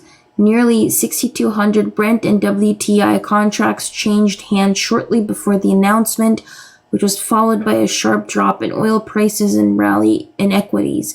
It has raised concerns over potential advanced knowledge though no proof has emerged, and officials reject any wrongdoing. Several waves of Iranian attacks on targets in Saudi Arabia have occurred over the past few hours and are still ongoing. Search and rescue forces are on their way to several sites in southern Israel where reports of impacts had been received. Yes, so these are the impacts, as you can see here. This is in Israel. The U.S. sent Iran a message through regional mediators. Tehran says it is currently reviewing the U.S. proposals. Riyadh seeks to re-establish deterrence and is nearing a decision to join the war on Iran. The UAE and Saudi Arabia are considering joining the fight after recent Iranian attacks on their energy infrastructure. Bahrain's Ministry of Interior says it extinguished a large fire that broke out at facility after it was struck by Iranian projectiles. Kurdish outlet Redoubt confirms the deaths of several Iraqi Peshmerga forces. Iranian missile launches to Dimona. Iran has used a new type of missile or warhead in its latest attack on Tel Aviv. It reportedly launched a single missile carrying 3 to 4 bombs, each weighing 100 kilograms, causing significant damage to at least 3 buildings. The secret message conveyed by Iranian Foreign Minister to U.S. Envoy Witkoff: "We have received the blessing and approval of Supreme Leader Mojtaba Khamenei to engage in talks," which Iran has denied, so I do not even know who's telling a lie here.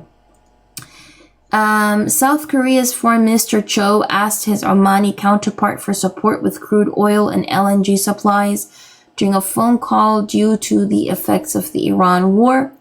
An IDF reserve soldier was found dead after shooting himself in the head inside a shelter in Bat Yam, Israel.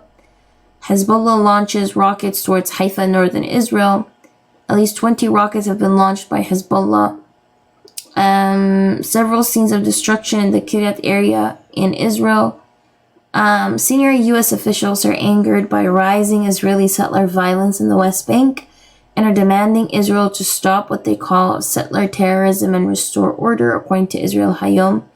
During a tense call, J.D. Vance confronted Benjamin Netanyahu over the unrest, despite their joint fight against Iran. U.S. officials rejected Israeli explanations, warning that failure to act could bring a serious political consequence. The IRGC says that if Israel targets Palestinian and Lebanese civilians, Iran will strike Israel's troops in northern Israel and Gaza without any hesitation or limit. Iran launched 7 waves of missile attacks at Israel in a span of 10 hours last night, according to CNN. Iran has appointed former IRGC commander Mohammad Bagher Zolghdar as Secretary of Iran's National Security Council, replacing Ali Rajani. The home of Knesset member Mehrav Ben-Ari was destroyed by Iranian missile this morning. 64-year-old American academic researcher Dennis Coyle is being released from Afghan Taliban detention today after being abducted by the group in January of 2025. The Taliban's foreign ministry says the Supreme Court determined his period of detention sufficient after receiving a letter from Coyle's father. Iran's embassy in South Africa mocks president. No way.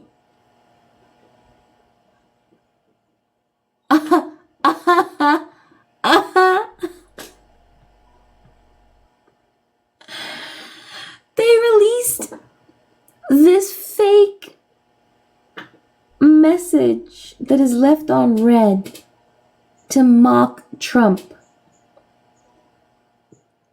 Now, this is supposedly supposed to depict a message from Trump to the Ayatollah. It says, "Hey Ayatollah, let's talk about the Strait for sure.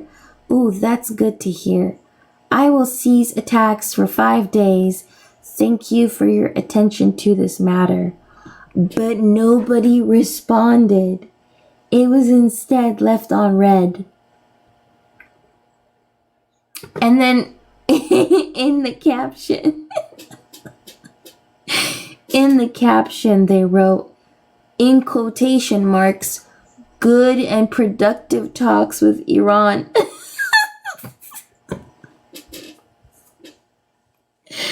I'm sorry, this is so funny. Yo, Iran doesn't have to be like, wow. Philippine President Ferdinand Marcos declared a state of national energy emergency, citing risks to the country's fuel supplies and energy stability due to the war in the Middle East. AFP, citing sources, reveals the Rothschild Bank in Paris was raided by the police last Friday as part of the French investigation into the Epstein files. What the hell? Lebanon has given notice to the Iranian ambassador that he must leave the country by Friday. The Commissioner of Enlargement for the EU, Marta Kos, announced that Iceland will be ready for EU membership. According to the NYT, Prince Mohammed bin Salman is convincing President Trump to use ground troops to seize key Iranian energy infrastructure and to bring about regime change in the... Okay, hold on.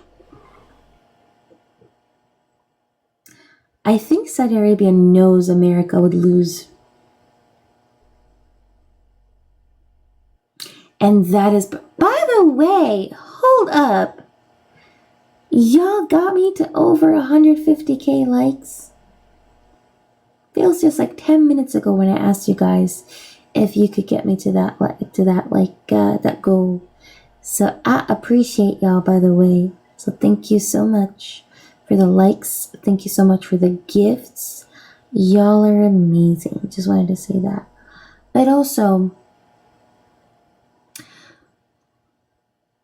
I think Saudi Arabia knows that America would lose. And I think that is precisely why it is encouraging Trump to do it. Well, what did my voice cut? But, oh my goodness, Jimmy!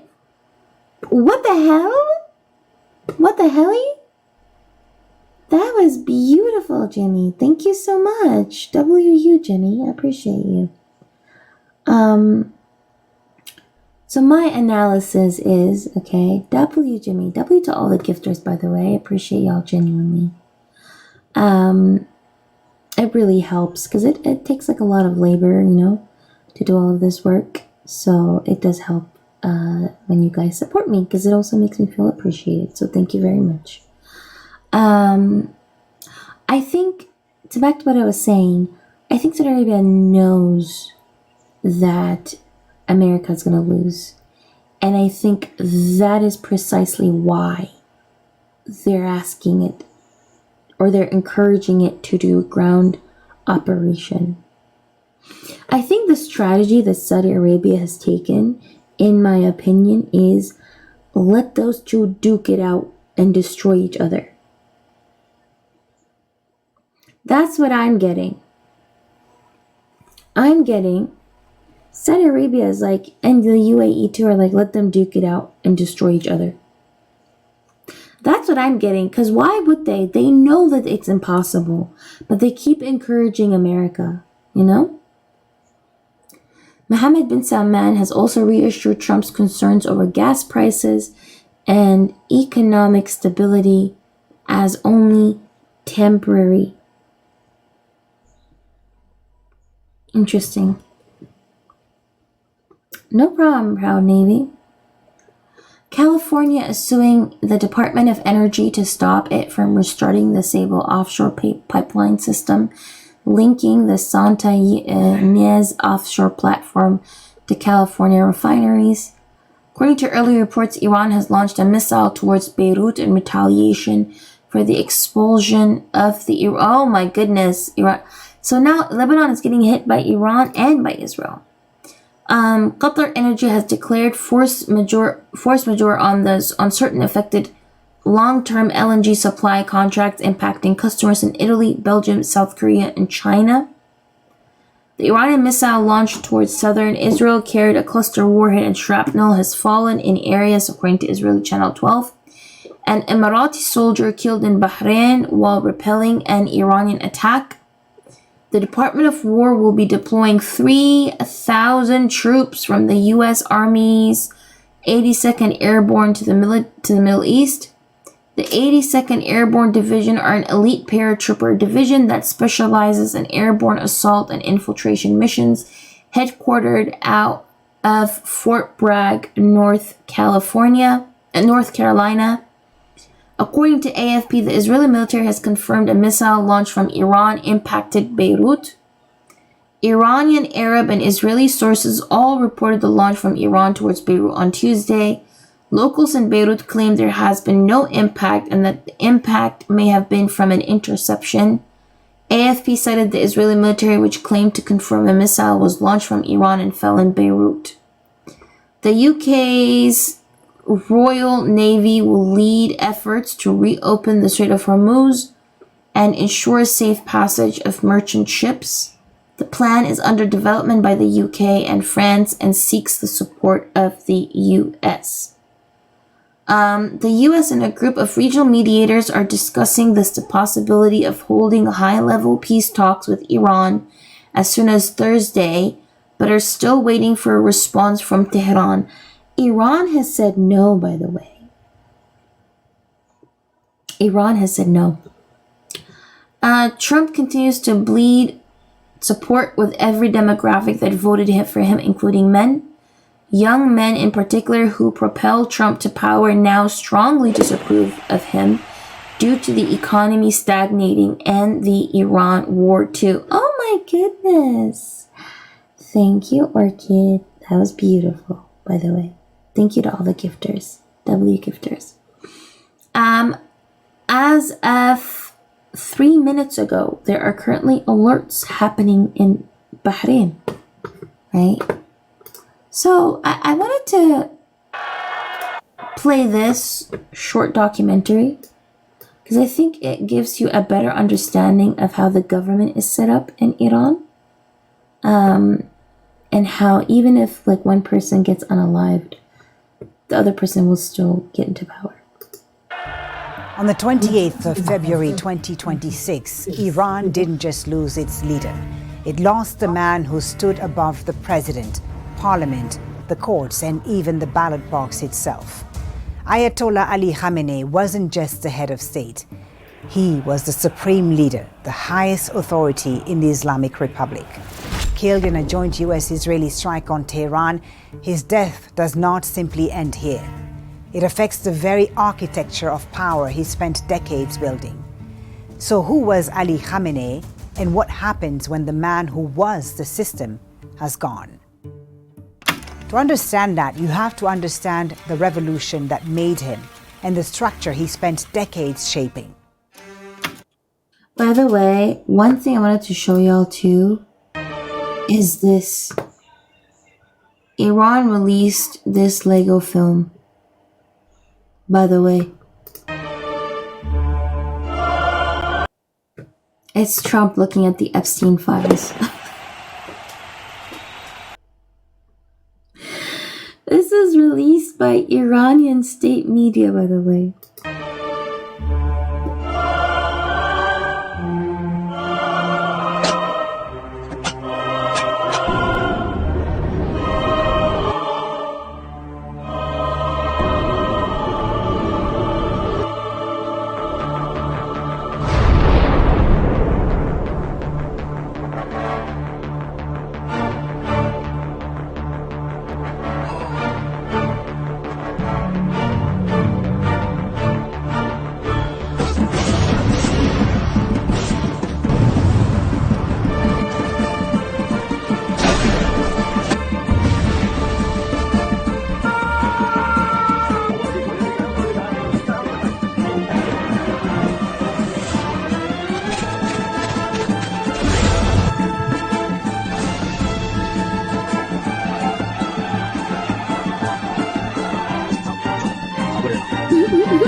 Oh, wait, Swan! Swan, did you see this? Hold on. Did you see this post? So the Iranian embassy posted this.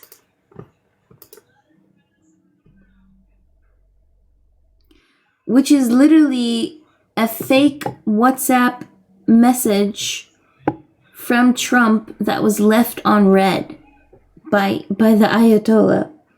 So the message supposedly from Trump says, "Hey Ayatollah, let's talk about the strait for sure."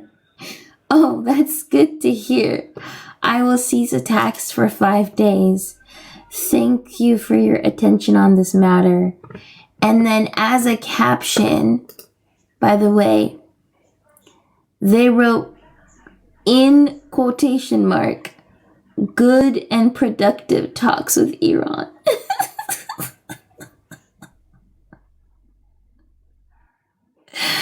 And then the funny thing is, they made him do like spelling mistakes. Cause that's not how straight is written, bro.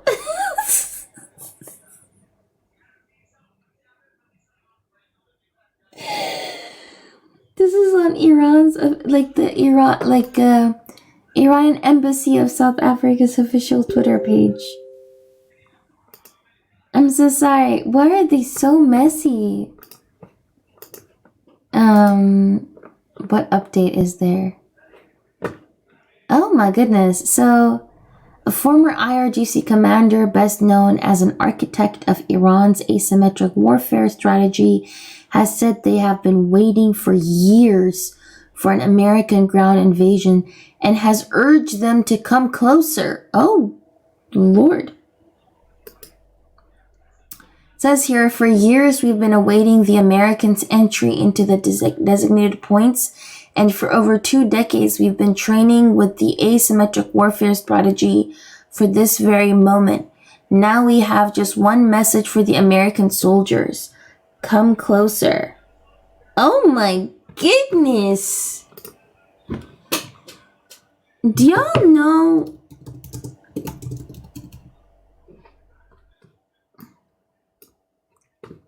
what Iran's topography looks like?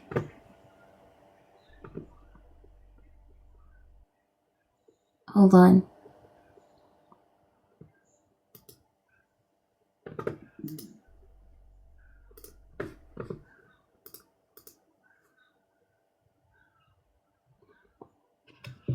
Y'all see this? It's just mountains. Everything. It's surrounded by mountains. Good luck trying to get armored vehicles through that.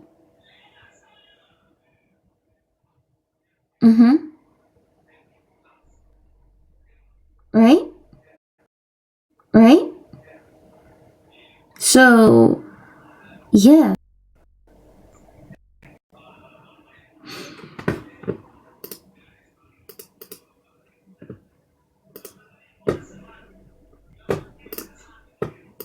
Khamenei was born in 1939 in Mashhad, one of Shia Islam's holiest cities, into a clerical family.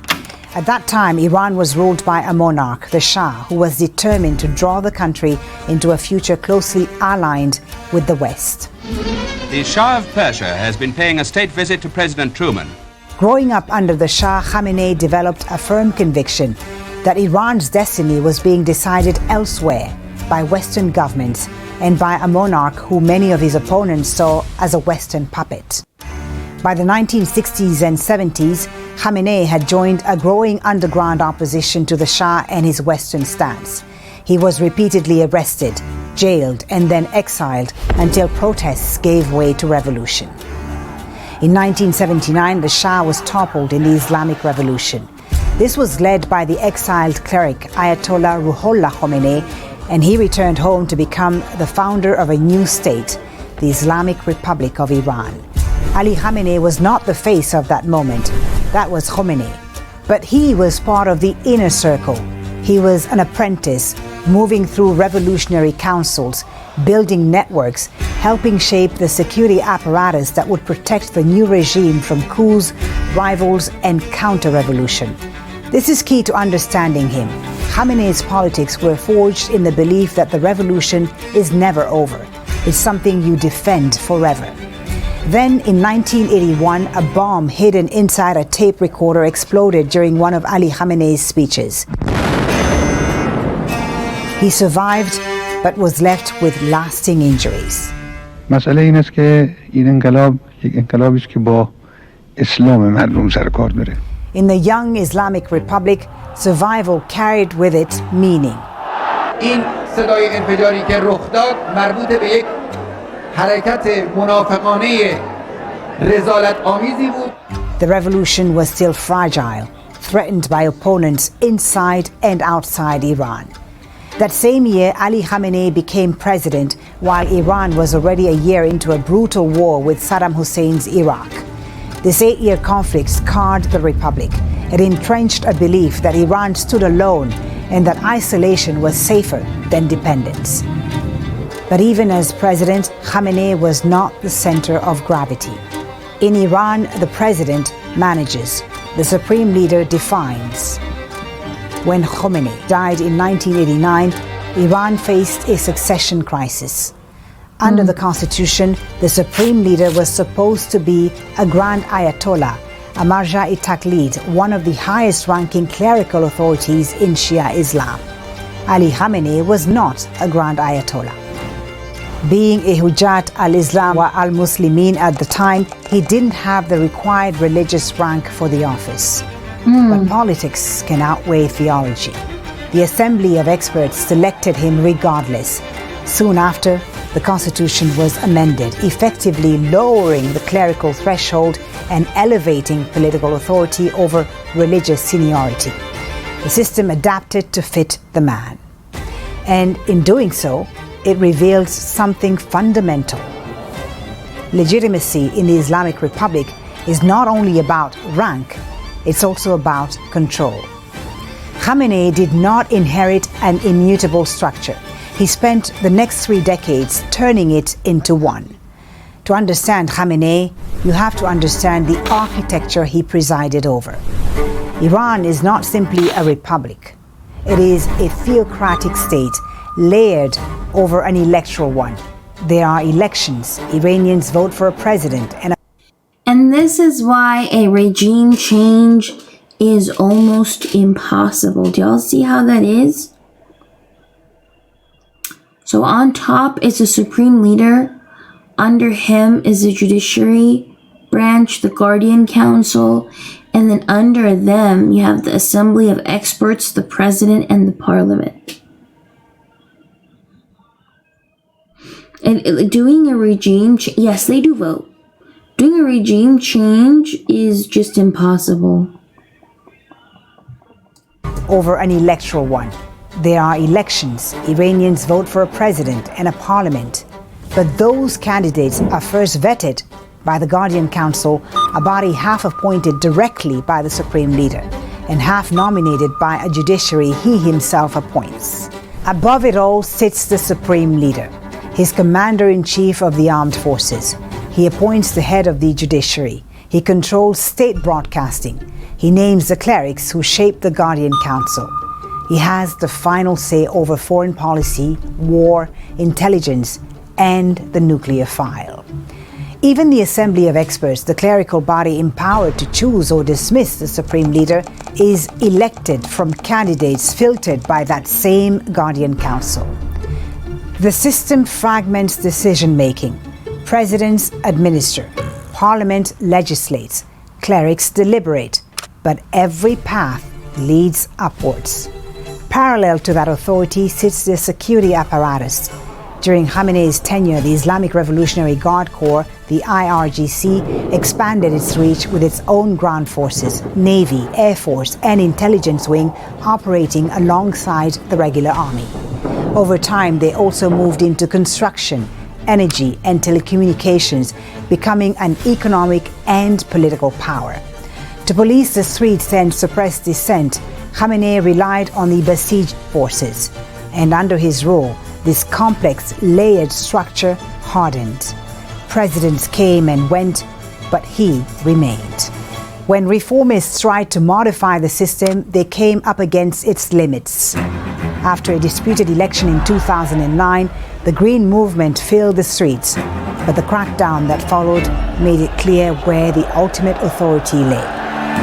اگرچه بعضی از دشمنان ما در اطراف دنیا خواستند این پیروزی مطلق نظام رو، این پیروزی حتمی رو تبدیل کنند به یک پیروزی مشکوک و قابل تردید. Yet Khamenei could be pragmatic when necessary. He called it heroic flexibility, a tactical concession designed to preserve the revolution, not dilute it. That doctrine paved the way for the 2015 nuclear deal, the Joint Comprehensive Plan of Action, which temporarily limited Iran's nuclear program in exchange for loosening sanctions. Today, the United States, together with our allies and partners, has reached a historic understanding with Iran. The Ayatollah, Supreme Ayatollah, formally embraced the agreement. امروز یک روز تاریخی است.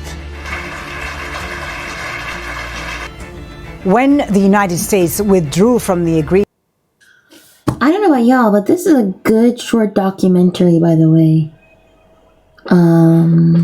It's well produced. It's only 12 minutes long. We're already about 8 minutes in. In 2018, Khamenei's long-held suspicion was reinforced that Washington could not be relied upon to uphold its commitments. This was a horrible, one-sided deal that should have never, ever been made. The United States is not a trustworthy, reliable negotiating partner. A few years later, diplomacy returned. In 2025, indirect nuclear talks between Washington and Tehran resumed. But even as talks were underway, conflict erupted. In June 2025, Israel launched major airstrikes on Iranian nuclear and military facilities. Days later, the United States struck sites at Natanz, Fordow, and Isfahan. After 12 days of fighting, a US and Qatar brokered ceasefire took effect. From Tehran's perspective, the so-called 12-day war was revealing. The conviction Khamenei had expressed for decades that Washington's commitments were conditional and reversible hardened further. Outside Iran, Khamenei's legacy was inseparable from what Tehran called the axis of resistance: support for Hezbollah in Lebanon, militias in Iraq, allied groups in Syria, and the Houthis in Yemen. At home, Khamenei ruled through a promise: independence and stability. But sanctions, isolation, economic strain, and growing public discontent brought repeated unrest. 2019, 2022, 2025, 2026, rights groups reported fatalities. Each time, dissent was framed as foreign interference. Each time, it was met with force, arrests, and even nationwide blackouts. In early 2026, Iran was under pressure on several fronts. Protests erupted at home yet again as tensions rose abroad. Diplomacy was still ongoing, but the shadow of conflict was never far away. In February, indirect nuclear negotiations between Washington and Tehran resumed in Geneva. But even as diplomacy continued, the military option remained on the table. Israel and the United States launched coordinated strikes on targets in the Iranian capital. At around 9:40 local time on the morning of February 28th, the airstrikes reached Tehran. Among those killed in the first wave of attacks were several of Iran's most senior officials and the man who'd ruled the Islamic Republic for more than 3 decades, Ayatollah Ali Khamenei. He was killed in the very confrontation that he had long maintained was inevitable. Under Iran's constitution, the Assembly of Experts holds the power to choose the next supreme leader. 8 days after Khamenei's death, that decision came. The clerical body named his son, Mojtaba Khamenei, as the new supreme leader. The 56-year-old cleric has long been a powerful figure behind the scenes, cultivating close ties with the Revolutionary Guard and the inner circle of the Iranian state. But he's never held elected office and has rarely spoken publicly. His appointment signals something profound: continuity. For the first time since the 1979 revolution, power in the Islamic Republic has effectively passed from father to son. A transition that critics say resembles a dynastic succession. The system born of a revolution against monarchy is accused of becoming close to one. Supporters say that the formula guarantees stability during war.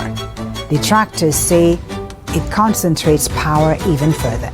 Either way, the structure Ali Khamenei built remains intact. It stands still above all institutions, and for many Shia Muslims, it also carries theological authority. But the focus now shifts not to who Mujtaba Khamenei is, but to how power will be wielded under him. For 36 years, Ali Khamenei did not merely rule the Islamic Republic, he consolidated it. He became its operating system, the guardian. Wait. Hold on. Somebody in the chat said Iran doesn't have elections.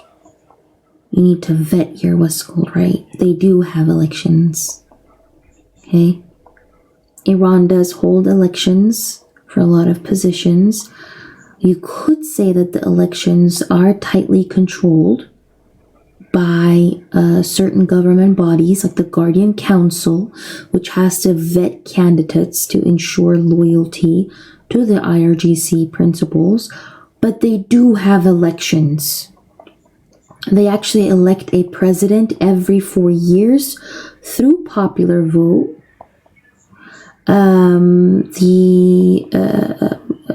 Which was how Masoud Pezeshkian got elected in 2024. And then the parliament has about 290 members, and they also get elected every 4 years, with the most recent election happening in 2024. And then an assembly of experts which selects which supreme leader is supposed to take power. That assembly of experts holds elections every 8 years. Now, the difference here is that all these candidates have to first be approved by the Guardian Council, which means it limits options to those who don't really align with the government's ideology, right? So if you're a reformist, you kind of get excluded, right? And also voting uses a 2-round system in some cases. Anybody who is 18 plus, any citizen who's 18 plus can vote. So yes, I'm gonna need people to stop spreading misinformation in the chat. Stop watching Fox News. And don't you dare come here and try to tell me try to report stuff right, Mr. Big Lunch in the chat. Okay? Anyways, let's continue.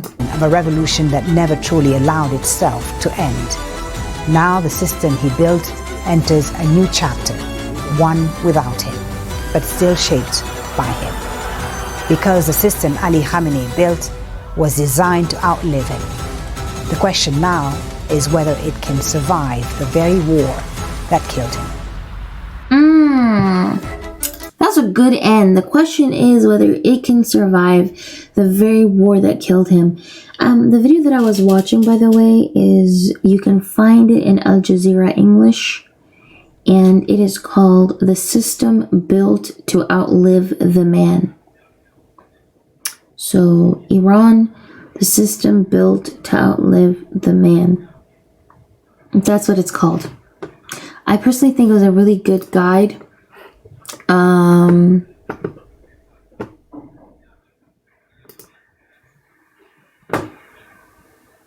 Oh, goodness. It's been a long time. Must be something big happening, huh? You all set? Well, thank you very much. It's a great day for me because I have a lot of confidence in this gentleman.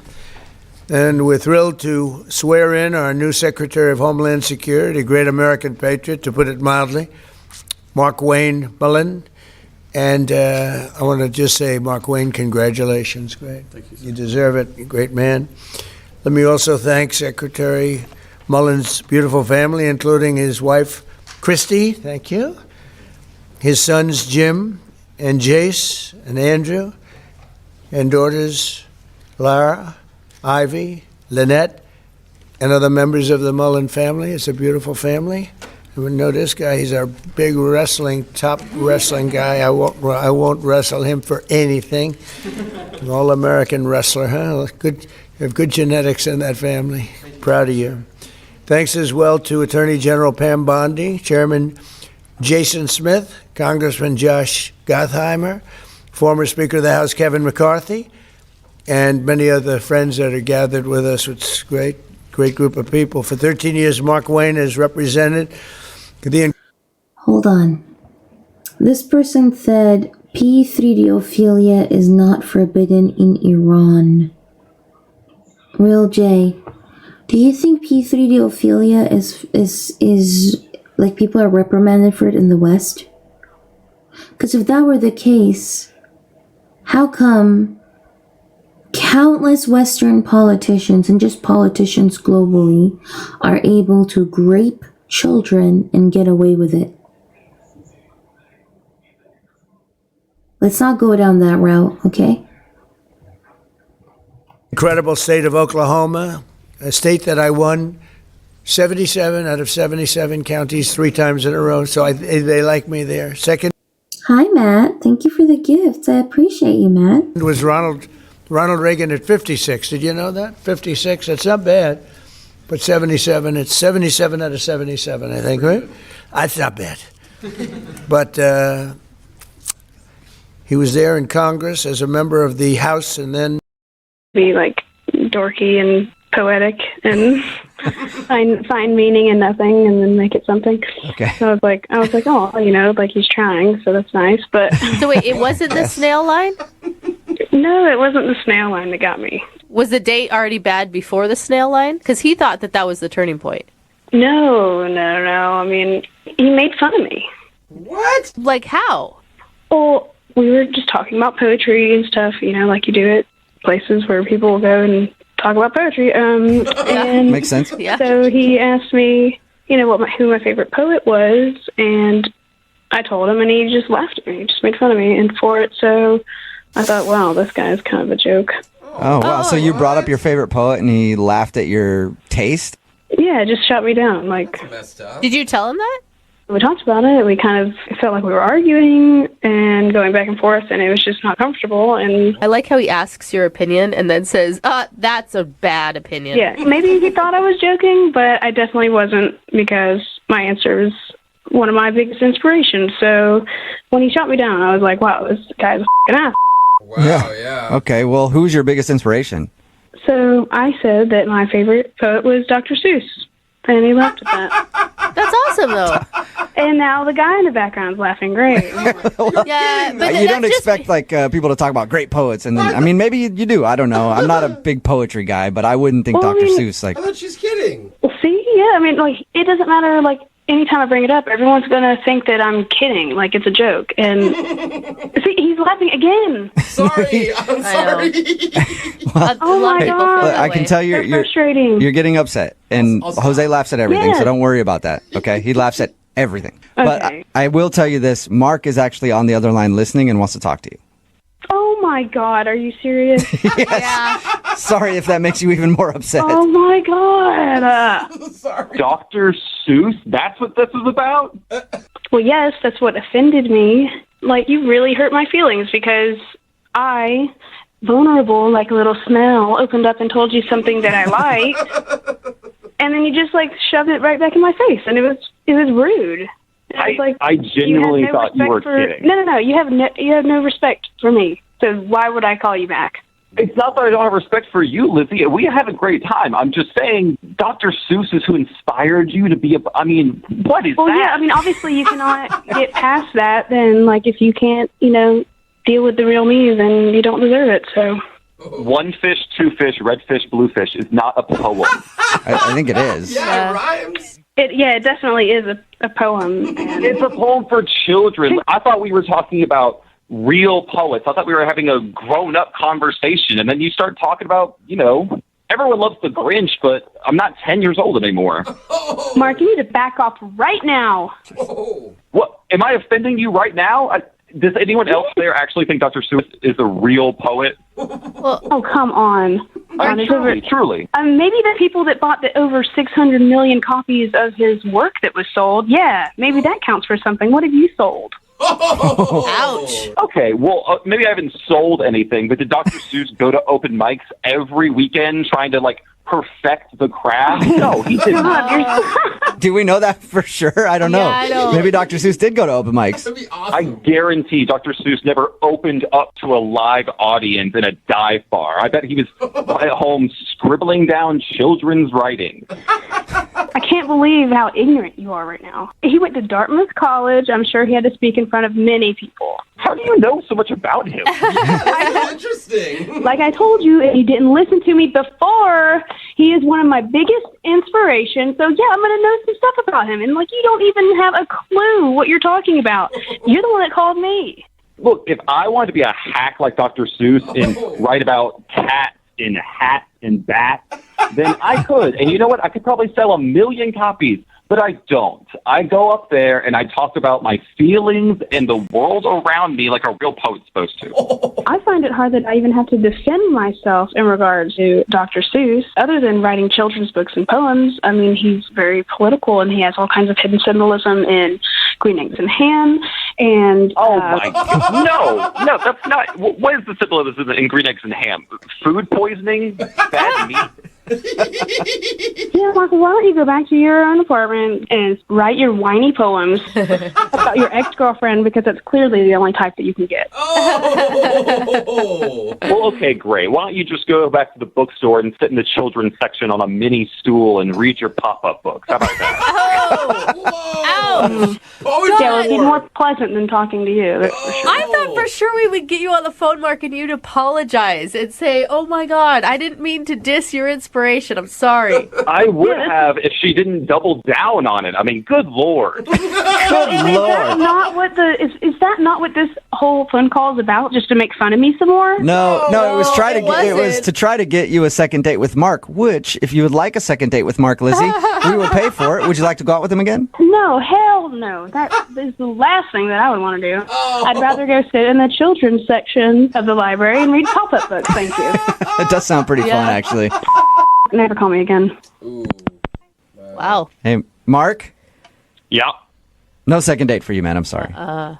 Yeah, it didn't sound like it. But I did, in that time, write a poem about it if you want to hear it. I do. No. I would love to. No. But don't put me on the spot like that. I didn't actually have anything prepared. That's disappointing. Brooke and Jubal in the morning.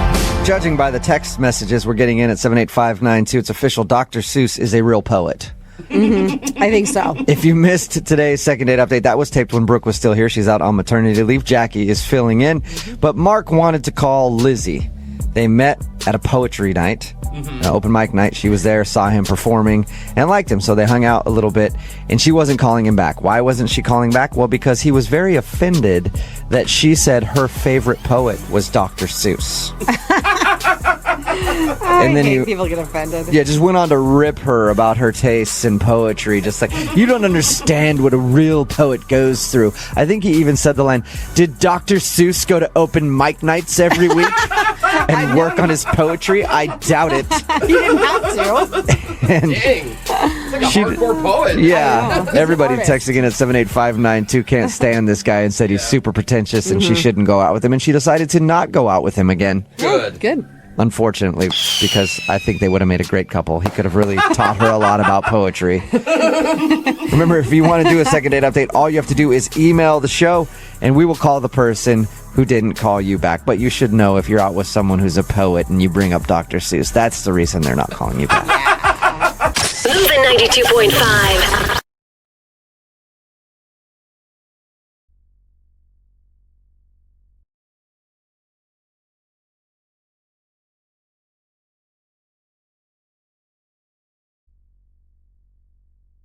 Are you looking for the thrill of your life? With Zadart, Seattle's only exotic car rental company, you can book a Lamborghini, Ferrari, and more. Visit Zadart.com, ZADART.com to book your exotic car ride. Moving 92.5. Brooke and Jubal's second date update. The guy on the phone for a second date update today let his emotions get the best of him on his first date. And now I don't even know why he's on the phone to do a second date update. If I were him, I would not want to see this girl again. I actually don't even think I'd want to go in public again. It's that but bad? regardless, he emailed us and wants to do a second date update.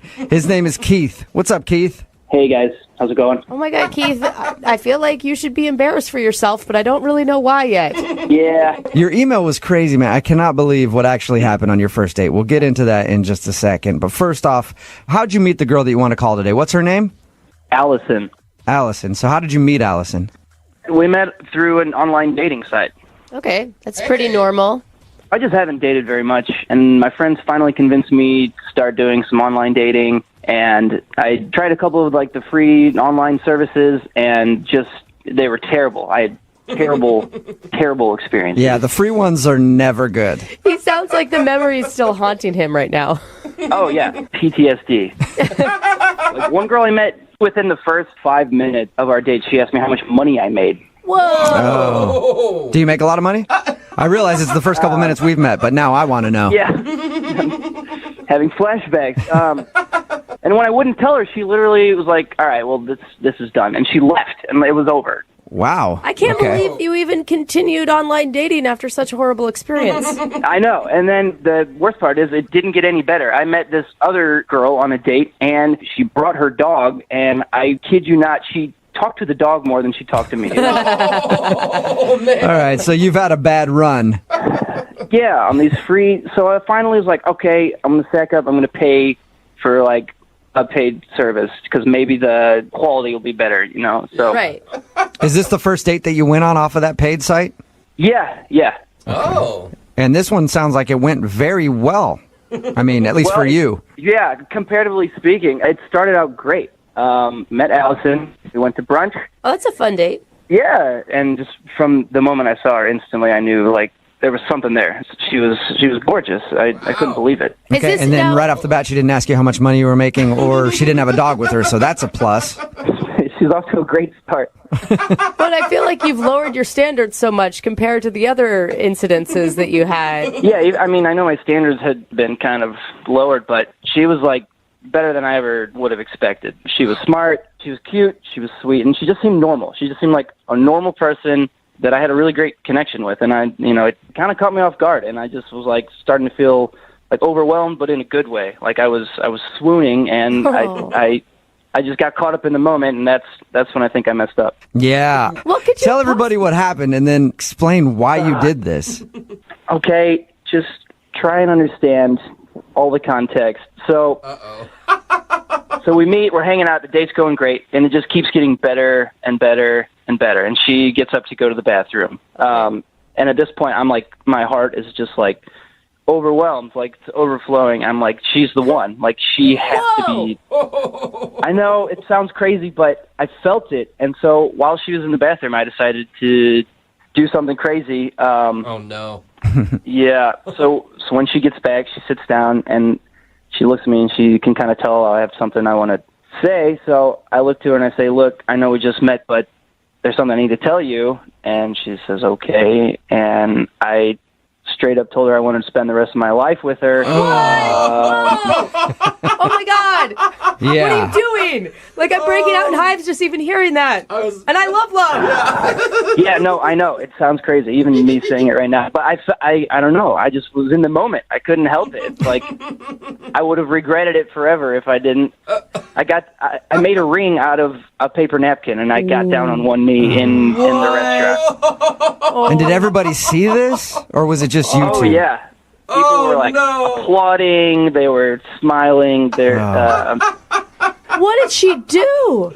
She, well, I could tell she was shocked. I don't think she saw that coming. No, I guarantee she didn't. Did she think that you were joking? No, I mean, she knew. There's no, like, I was dead serious. She could see it in my face. How did she react? She was calm. She didn't, like, freak out, but she's kind of looked at me after everyone quieted down and was nice about it, and she was just kind of like, Keith, this is our first date. And what did you say to her? I was like, I know, but I just feel this, and I can't deny it. And she was like, I think I should leave, and then she left. Yeah, because Keith, you sound crazy. Yeah. I'm just gonna lay it out there. I mean, I know how I sound. Did she leave you right there in the restaurant by yourself? Oh yeah, I finished my eggs Benedict alone. Who wouldn't have left? You've got a crazy psycho stalker proposing to you within like the first hour of meeting someone. I mean that kind of thing happens, right? You've seen rom-coms. When you know, you know. And I really thought she felt the same way. What? Maybe she did. Maybe, you know what, she ran right out of the restaurant to shop for a wedding dress. She's been busy planning this whole time, and that's why she can't get back to him. Yeah, probably. What did she ever do to make you think that she thought that she should marry you and get engaged right there on your first date? Yeah, I mean, that's a fair question. So when we were talking, I like to go to comedy shows, in my spare time, and I told her that, and she wanted to come with me. I've never met a single woman who was excited about. So that means that you ask for her hand in marriage on a first date? Yeah, well, I guess I read it wrong. Whatever. Yeah. I'm guessing you haven't talked to her since this date. No, and I have tried very hard. Yeah. I know she's the one. That's the thing. And I should have just waited. I should have played it cool. Yeah. I should have held my tongue, but I couldn't. All right, well, we'll play a song, come back, get her on the phone, and see if we can get you guys a second date, and then maybe you can get married after that date, okay? Oh, that would be amazing. All right, well, we'll get your second date update right after this. Hang on. Moving 92.5. Brooke and Jubal in the mornings. Second date update. You know what I'm hearing in today's second date update? Wedding bells. Oh, that's right. I feel like this is going to be the first ever second date update that ends with a couple getting married live on the radio over the phone. Wow. If you just tuned in, Keith is on the phone. He wants to call Allison. They met online, went out for some brunch. He got a little wrapped up in his emotions and actually proposed to her on their first date. And then she stormed out. He hasn't talked to her since. It's obvious why she's not talking to him because she thinks he's a weirdo who proposed on the first date. But Keith, here's my advice to you, man, before we make this phone call. If you fall off that horse, you get right back on. When we get her on the phone and you talk to her, propose again, Keith. Just keep proposing. She'll eventually say yes. Yeah, I'm not sure that's how that works, but I don't know, man. I think you should just go for it one more time. Keith, what's your plan here? Apologize? I mean, I've already apologized so many times on her voicemail and through text message, so I think she understands I'm sorry. Okay. I just want a chance to explain. All right, here we go. I'm going to dial her phone number right now, okay? Look, before you call her, if you guys can have my back on this, I need all the help I can get. Yeah, you really do in this second date update. I'm not gonna lie to you. You need all the help you can get. Okay. Please. I'm dialing her phone number right now. Here we go.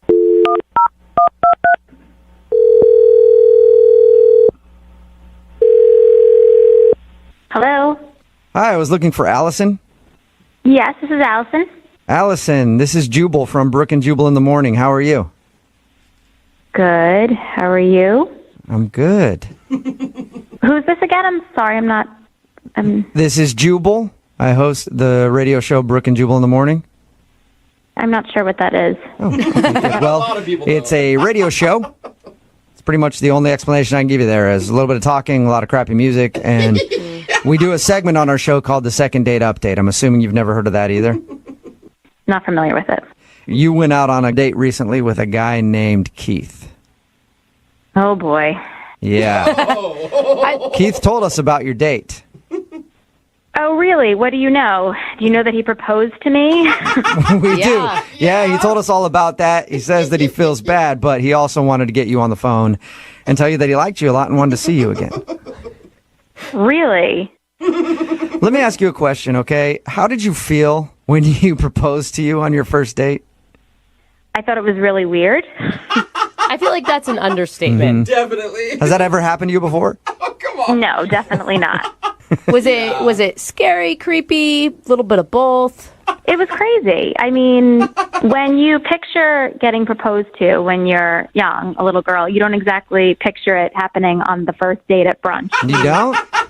No. Weird. Okay. So- yeah, he told us all about your date, and he said that he feels really bad, and he's tried to apologize to you, and he just wanted to be able to talk to you again to see if you